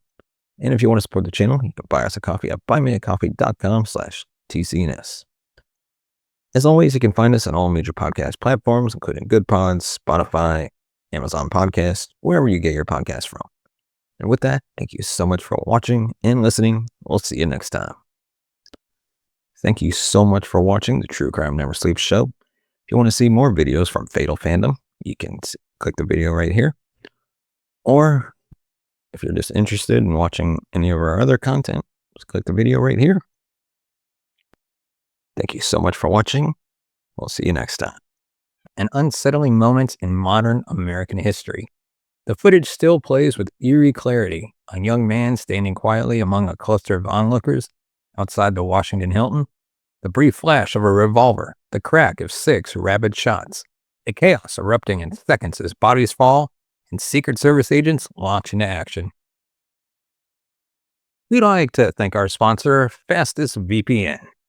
Because if you're online in 2025 without a VPN, that's basically the digital equivalent of leaving your front door wide open with a neon sign that says, "Come on in." Well, the good news is, Fastest VPN fixes that instantly. Gives you military-grade encryption, zero logging, and a blazing fast connection that keeps your browsing private, whether you're streaming, research, or diving into those late-night true crime rabbit holes. Because trust me, I don't want the government to know that I'm watching these true crime episodes and make them come knocking on my door. But it blocks trackers, stops ads, and gives your data a suit of armor. And right now, they're running a ridiculous lifetime deal. You can save 93% and only pay $40 billed once for a lifetime access. No renewals, no subscriptions, no Oh, hey, we got to charge you again. Just pay $40 once and you're protected forever. So what do you get for that 40 bucks? More than you can get anywhere else. You get unlimited bandwidth, 10 multi-logins, global server access, built-in malware and ad blocking, and a lifetime encryption and privacy. If you want permanent protection for the price of a dinner, hit the link below and lock in Fastest VPN's lifetime plan. Stay private, stay secure, stay fast, and sign up for Fastest VPN. It is a scene replayed endlessly on television and analyzed in countless documentaries. But even now, the question that surrounded the event from the first moment remains the same. Why did John Hinckley Jr. do it? There was no manifesto, no political affiliation, no ideological motive, no radicalization trail, no coherent explanation in the traditional sense. Instead, the truth behind the shots fired that day traces a long and deeply troubling psychological descent, one marked by isolation, delusion, cinematic influence, and a parasocial obsession with a young actress who never knew the man whose fantasies centered on her. Hinckley didn't attempt to kill the president because he despised him. He didn't do it for attention from the nation. He didn't do it for policy or ideology. He did it because he believed in the distorted logic of his unraveling mind, that the act would impress Jodie Foster. Tonight, we're going to explore the long descent that led to that moment, not as a sensationalized true crime spectacle, but as a psychological narrative. To understand Hinckley's actions, one must step inside the emotional, cultural, and historical context that shaped him. His story is not simple. It's not linear. It's not the story of one bad decision. It is the story of a gradual unraveling, a man who slipped further and further from reality, while the world around him misunderstood the warning signs. The path to March 30th, 1981 did not begin with a gun. It began with loneliness. John Warnock Hinckley Jr. was born on May 29th, 1955, into a wealthy and socially respected oil family. His father, John Sr., was a successful businessman who built a thriving energy company. His mother was a devoted homemaker known for her involvement in church and community. The family moved from Oklahoma to Dallas and later to Evergreen, Colorado, places associated with privilege, opportunity, and upward mobility. To anyone on the outside, Hinckley's childhood was the picture of stability. He had financial security, a strong family structure, a good education, and the opportunities one might expect to launch a successful life. But emotional stability and economic stability are not the same thing, and in Hinckley's case, wealth disguised deeper issues. As a child, Hinckley was quiet, reserved, hesitant, and prone to retreating inward. His siblings, both older and more socially confident, seemed effortlessly attuned to the world around them. Compared to them, Hinckley often appeared overshadowed, lacking the easy social grace that came naturally to his brother and sister. His position as the youngest child reinforced a sense of inadequacy and dependency. When older siblings blaze ahead in life, the youngest often feels perpetually behind, frozen in a childlike role that becomes difficult to escape emotionally. His parents saw him as sensitive, shy, perhaps overly introverted, but not in any way dangerous. In the 50s and 60s, mental health concerns in children were often misunderstood or dismissed, especially in upper middle-class families determined to project competence and respectability. The idea of a child suffering from chronic depression, personality disorders, or early delusional thinking was rarely recognized or addressed early. As long as Hinckley behaved politely, did well enough in school, and avoided trouble, adults had no reason to probe deeper. Hinckley's internal world, meanwhile, grew more fragile each year. He felt socially inferior, but couldn't articulate it. He avoided conflict, but internalized every perceived failure. He admired others from afar, but rarely made the first move to connect. His dreaming nature, which might have been nurtured under different circumstances, remained unsupported and unchecked. Psychologists later noted that Hinckley developed a pattern of quiet maladjustment, a state in which a child outwardly follows expectations while inwardly accumulating anxiety, self-doubt, and emotional distress. Though his childhood looked comfortable, the emotional conditions for psychological unraveling were already present: chronic loneliness, poor self esteem, emotional avoidance, and a growing sense of detachment from peers. All they needed was time. By the age of 20, Hinckley had enrolled in Texas Tech University, but he felt directionless and unmotivated. The campus environment, which others found energizing, overwhelmed him. Large lecture halls, crowds of confident students, and the pressure to form friendships only deepened his sense of inadequacy. He drifted through classes without enthusiasm, avoided deep friendships, and increasingly withdrew into solitude. When he dropped out, it was not a dramatic act of rebellion, it was a quiet concession to the emptiness he carried. He then took a dramatic step that outwardly looked like ambition, a move to Los Angeles to become a songwriter. Many young adults make bold leaps when they feel stuck, imagining that a change in scenery will transform their identity. But the Los Angeles of the 1970s was a brutal city for a young man with no confidence, no connections, and no clear vision. The music industry did not embrace dreamers without talent or drive. Excuse me. Hinckley submitted demo tapes, but none were taken seriously. He wandered the city, alienated by the glamour and competition he saw everywhere. He saw musicians who exuded charisma and confidence, qualities he lacked and quietly envied. The gulf between who he wished he could be and who he felt he was grew wider by the day. His letters home were carefully composed, downplaying his failures and loneliness. He didn't tell his parents that he barely spoke to anyone. He didn't tell them that his writing was going nowhere, or that depression was creeping in like a slow-moving fog. He didn't tell them that he spent entire days isolated in a tiny apartment, feeling purposeless and weightless. And then he discovered cinema, not as a casual viewer, but as someone searching for an emotional anchor. Movies didn't merely entertain him, they offered structure. They offered heroes, plots, resolutions, the emotional clarity he lacked in his own life. Shame, loneliness, and inertia created a psychological vacuum, and into that vacuum flowed the story that would reshape his worldview. Martin Scorsese's Taxi Driver. When Hinckley saw Taxi Driver in 1976, the film struck him with an intensity he had never experienced. Travis Bickle, a lonely cab driver descending into violence, became less a character and more a reflection, a distorted mirror of Hinckley's own isolation. Travis Bickle was everything Hinckley felt: alone, angry, unseen, disconnected. Bickle's internal monologue, his resentment towards society, his feeling of being God's lonely man, resonated deeply with Hinckley's own sense of invisibility. He wasn't just watching a film, he was encountering someone whose psychological spiral felt eerily similar to his own. Most viewers saw the film as a cautionary tale, a portrait of alienation turning violent. Hinckley saw it as a roadmap.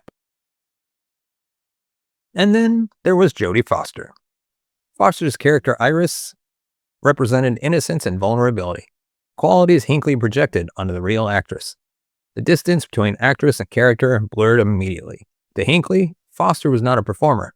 She was an emotional lifeline, a symbol, someone who in his mind needed rescuing, just as Bickle believed Iris needed rescuing. The film did not plant delusions. It simply gave a deteriorating mind a script. The fantasies Hinckley developed in the aftermath of the film became the scaffolding of his identity. He began identifying with Bickle so deeply that reality and fiction became interchangeable. He saw himself as a misunderstood outsider, destined for a dramatic act that would finally reveal his significance. The romanticized violence of the film shaped his worldview far more powerfully than anyone around him realized. Instead of seeing a tragic story, Hinckley saw destiny. By the late 1970s, Hinckley's obsession with Foster had grown into something pathological. When he learned Foster had enrolled at Yale University, he was electrified, not with excitement, but with a delusional conviction that fate was guiding him. He traveled to New Haven. He wandered the campus. He slipped letters under her dorm room door. He called her repeatedly. He watched her from a distance.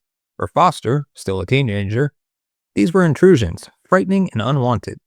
For Hinckley, they were signs of progress, evidence that he was drawing closer to the emotional connection he believed existed. Foster's silence only intensified the delusion. To a healthy mind, silence indicates disinterest. To a delusional mind, silence signifies complexity, a coded message, an unspoken bond, a cosmic pause before a moment of significance. Hinckley believed he had to perform a grand gesture to break the silence, a gesture worthy of cinema, a gesture worthy of Travis Bickle, and a gesture worthy of Jodie Foster. He wrote it plainly in his journal. I must do something that will bring me to her attention. That something began as suicide fantasies, then kidnapping fantasies, then fantasies of hijacking airplanes, then fantasies of political assassination. Each idea grew more dramatic, more symbolic, more detached from reality. He was no longer simply lost. He was now rewriting his identity within a self-authored delusional storyline. By 1979, Hinckley's mental health had sharply deteriorated. His journals from this period show spirals of depressive rumination, fantasies of heroism, and paranoid fears. Depression, suicidal ideation, and delusion filled his entries. He imagined conspiracies. He believed he was destined for greatness. He interpreted mundane events as divine signals. He had no stable friendships, no romantic relationships, no career trajectory. His identity hinged entirely on the fictional narrative he constructed around Foster. His parents attempted intervention. They paid for therapy. They suggested medication, but Hinckley resisted. He didn't see himself as someone with a mental illness. He saw himself as someone waiting for destiny to unfold.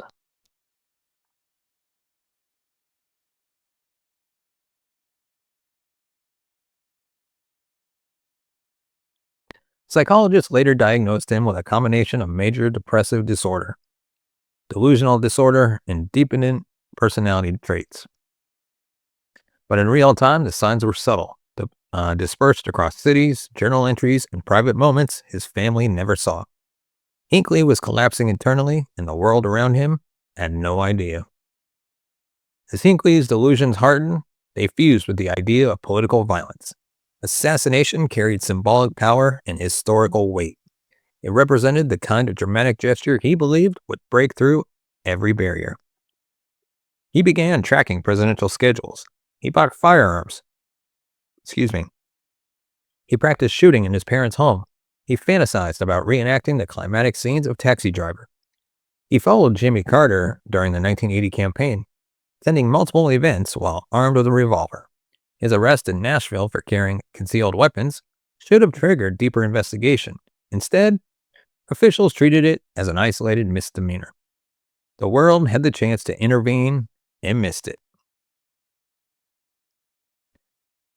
When Reagan won the 1980 election, Hinckley transferred his delusional mission to the newly elected president. Reagan was charismatic, iconic, and constantly on camera. Exactly the kind of figure whose death would generate global shockwaves.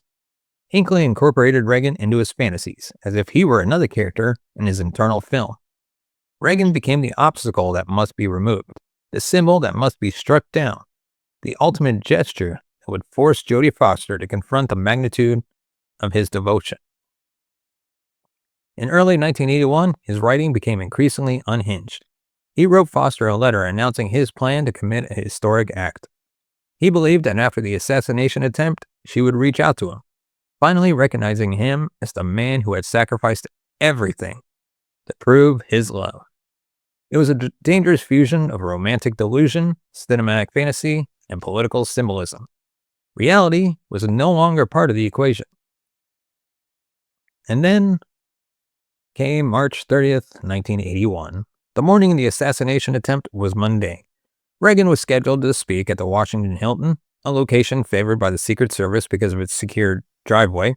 The atmosphere was normal, routine enough that the press pool barely paid attention. Hinckley woke with calm determination, not the tremor of a cold-blooded killer, but the eerie stillness of someone whose mind had convinced itself that destiny was unfolding exactly as planned. He checked his revolver, loaded with 6 Devastator rounds, and walked towards the Hilton with the posture of an ordinary bystander. He blended seamlessly into the crowd. No rage, no agitation, no ideological signs or shouting. He looked like a spectator. When Reagan exited the hotel, Hinckley stepped forward, raised a revolver, and fired 6 shots in 1.7 seconds. James Brady collapsed instantly. Police officer and a Secret Service agent fell next. A ricochet struck Reagan under the arm. Agents tackled Hinckley and pinned him against a wall. His expression remained eerily calm. Some described it as peaceful, even satisfied. He wasn't celebrating the violence. He was relieved the fantasy he had been constructing for years had finally taken physical form. In his eyes, the mission was complete. Now it was Jodie Foster's turn to respond. When investigators discovered the letter Hinckley wrote to Foster, the nation was stunned. He had not acted from ideology, but obsession. He didn't want to change government policy. He wanted to change his relationship with a woman who didn't know him. His motive was not political, but delusional. Rooted in parasocial attachment, cinematic identification, romantic fantasy, identity crisis, untreated mental illness, it shattered American assumptions about political violence. Historically, assassination attempts emerged from ideology, extremism, radicalization, or geopolitical motives. But Hinckley's motive forced the nation to confront something more unpredictable. A private fantasy can be more dangerous than a public ideology.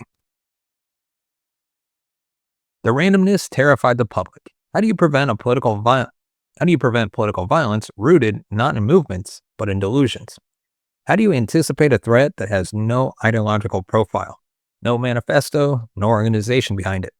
Hinckley forced America to reckon with the uncomfortable truth that personal delusion can be just as lethal as political extremism.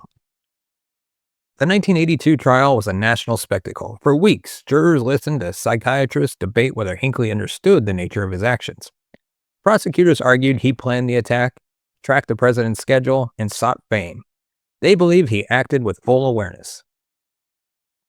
The defense argued the opposite, that Hinckley was consumed by delusion, unable to grasp moral or psychological reality. They presented journals, therapy notes, and expert testimony describing his years-long descent into psychosis. The letter to Foster was the most damning evidence, not because of its content, because of its emotional tone. It was raw, confused, obsessive, and utterly detached from reality. When the jury returned a verdict of not guilty by reason of insanity, the nation erupted in outrage. The public felt cheated. Politicians felt cornered. Commentators accused the justice system of being too lenient. Congressional hearings began almost immediately. States across the country rewrote their insanity defense laws, shifting the burden of proof onto the defendants. The legal system changed permanently because of one man's delusions. The verdict exposed a deep cultural discomfort. Americans were far more willing to accept evil than insanity. Evil has motive, insanity has chaos. Hinckley spent more than 3 decades at St. Elizabeth's Hospital in Washington, D.C. His life became a regimented routine. Therapy, medication, monitored recreation, evaluations, supervised outings. Some days he showed clarity and remorse. Other days he regressed into patterns that alarmed staff. He sometimes wrote to celebrities, echoing past obsessions. He formed attachments to other patients. His progress was uneven, but over time, increasingly stable. By the early 2000s, Hinckley had made enough progress for the court to begin granting him limited freedoms. Supervised visits home, then unsupervised day trips, then extended stays with family. Then, in 2016, a federal judge granted him full-time release under strict conditions. Today, Hinckley lives quietly, barred from contacting anyone involved in his past obsessions or owning weapons. His life is ordinary, mundane, structured, monitored. A stark contrast to the violent fantasy that once defined him. John Hinckley Jr.'s attempt to assassinate President Reagan was not the result of political extremism, but of a deeply disturbed mind seeking identity, connection, and significance in all the wrong places. His story is a chilling lesson about the dangers of untreated mental illness, the seductive power of cinematic narratives for vulnerable individuals, and the unpredictable ways obsession can distort reality. Hinckley's descent was not sudden. It was slow, incremental, and often invisible. A childhood of quiet detachment, an adulthood of drifting, a mind unraveling in silence, a fantasy that grew stronger than reality. His story forces us to confront uncomfortable truths, that violence can emerge from loneliness, that delusion can mimic destiny, and that sometimes history is changed, not by ideology, but by emptiness. And before we go, we'd like to thank our sponsor, Fastest VPN. Because if you're online in 2025 without a VPN, that's basically the digital equivalent of leaving your front door wide open with a neon sign that says, "Come on in." Fastest VPN fixes that instantly. They give you military-grade encryption, zero logging, and a blazing fast connection that keeps your browsing private, whether you're streaming, researching, or diving into those late-night true crime rabbit holes. It blocks trackers, stops ads, and gives your data a suit of armor. I keep getting that wrong. And right now, they're running a ridiculous lifetime special deal. You can save 93%, and instead of paying $600 like you normally would, $40 for a lifetime access. That's one payment of $40, and you're protected forever. So, what do you get for $40? You're going to get unlimited bandwidth, 10 multi-logins, global server access, built-in malware and ad blocking, lifetime encryption and privacy. If you want permanent protection for the price of a dinner, hit the link below and lock in Fastest VPN's lifetime plan. Stay private, stay secure, stay fast. Excuse me.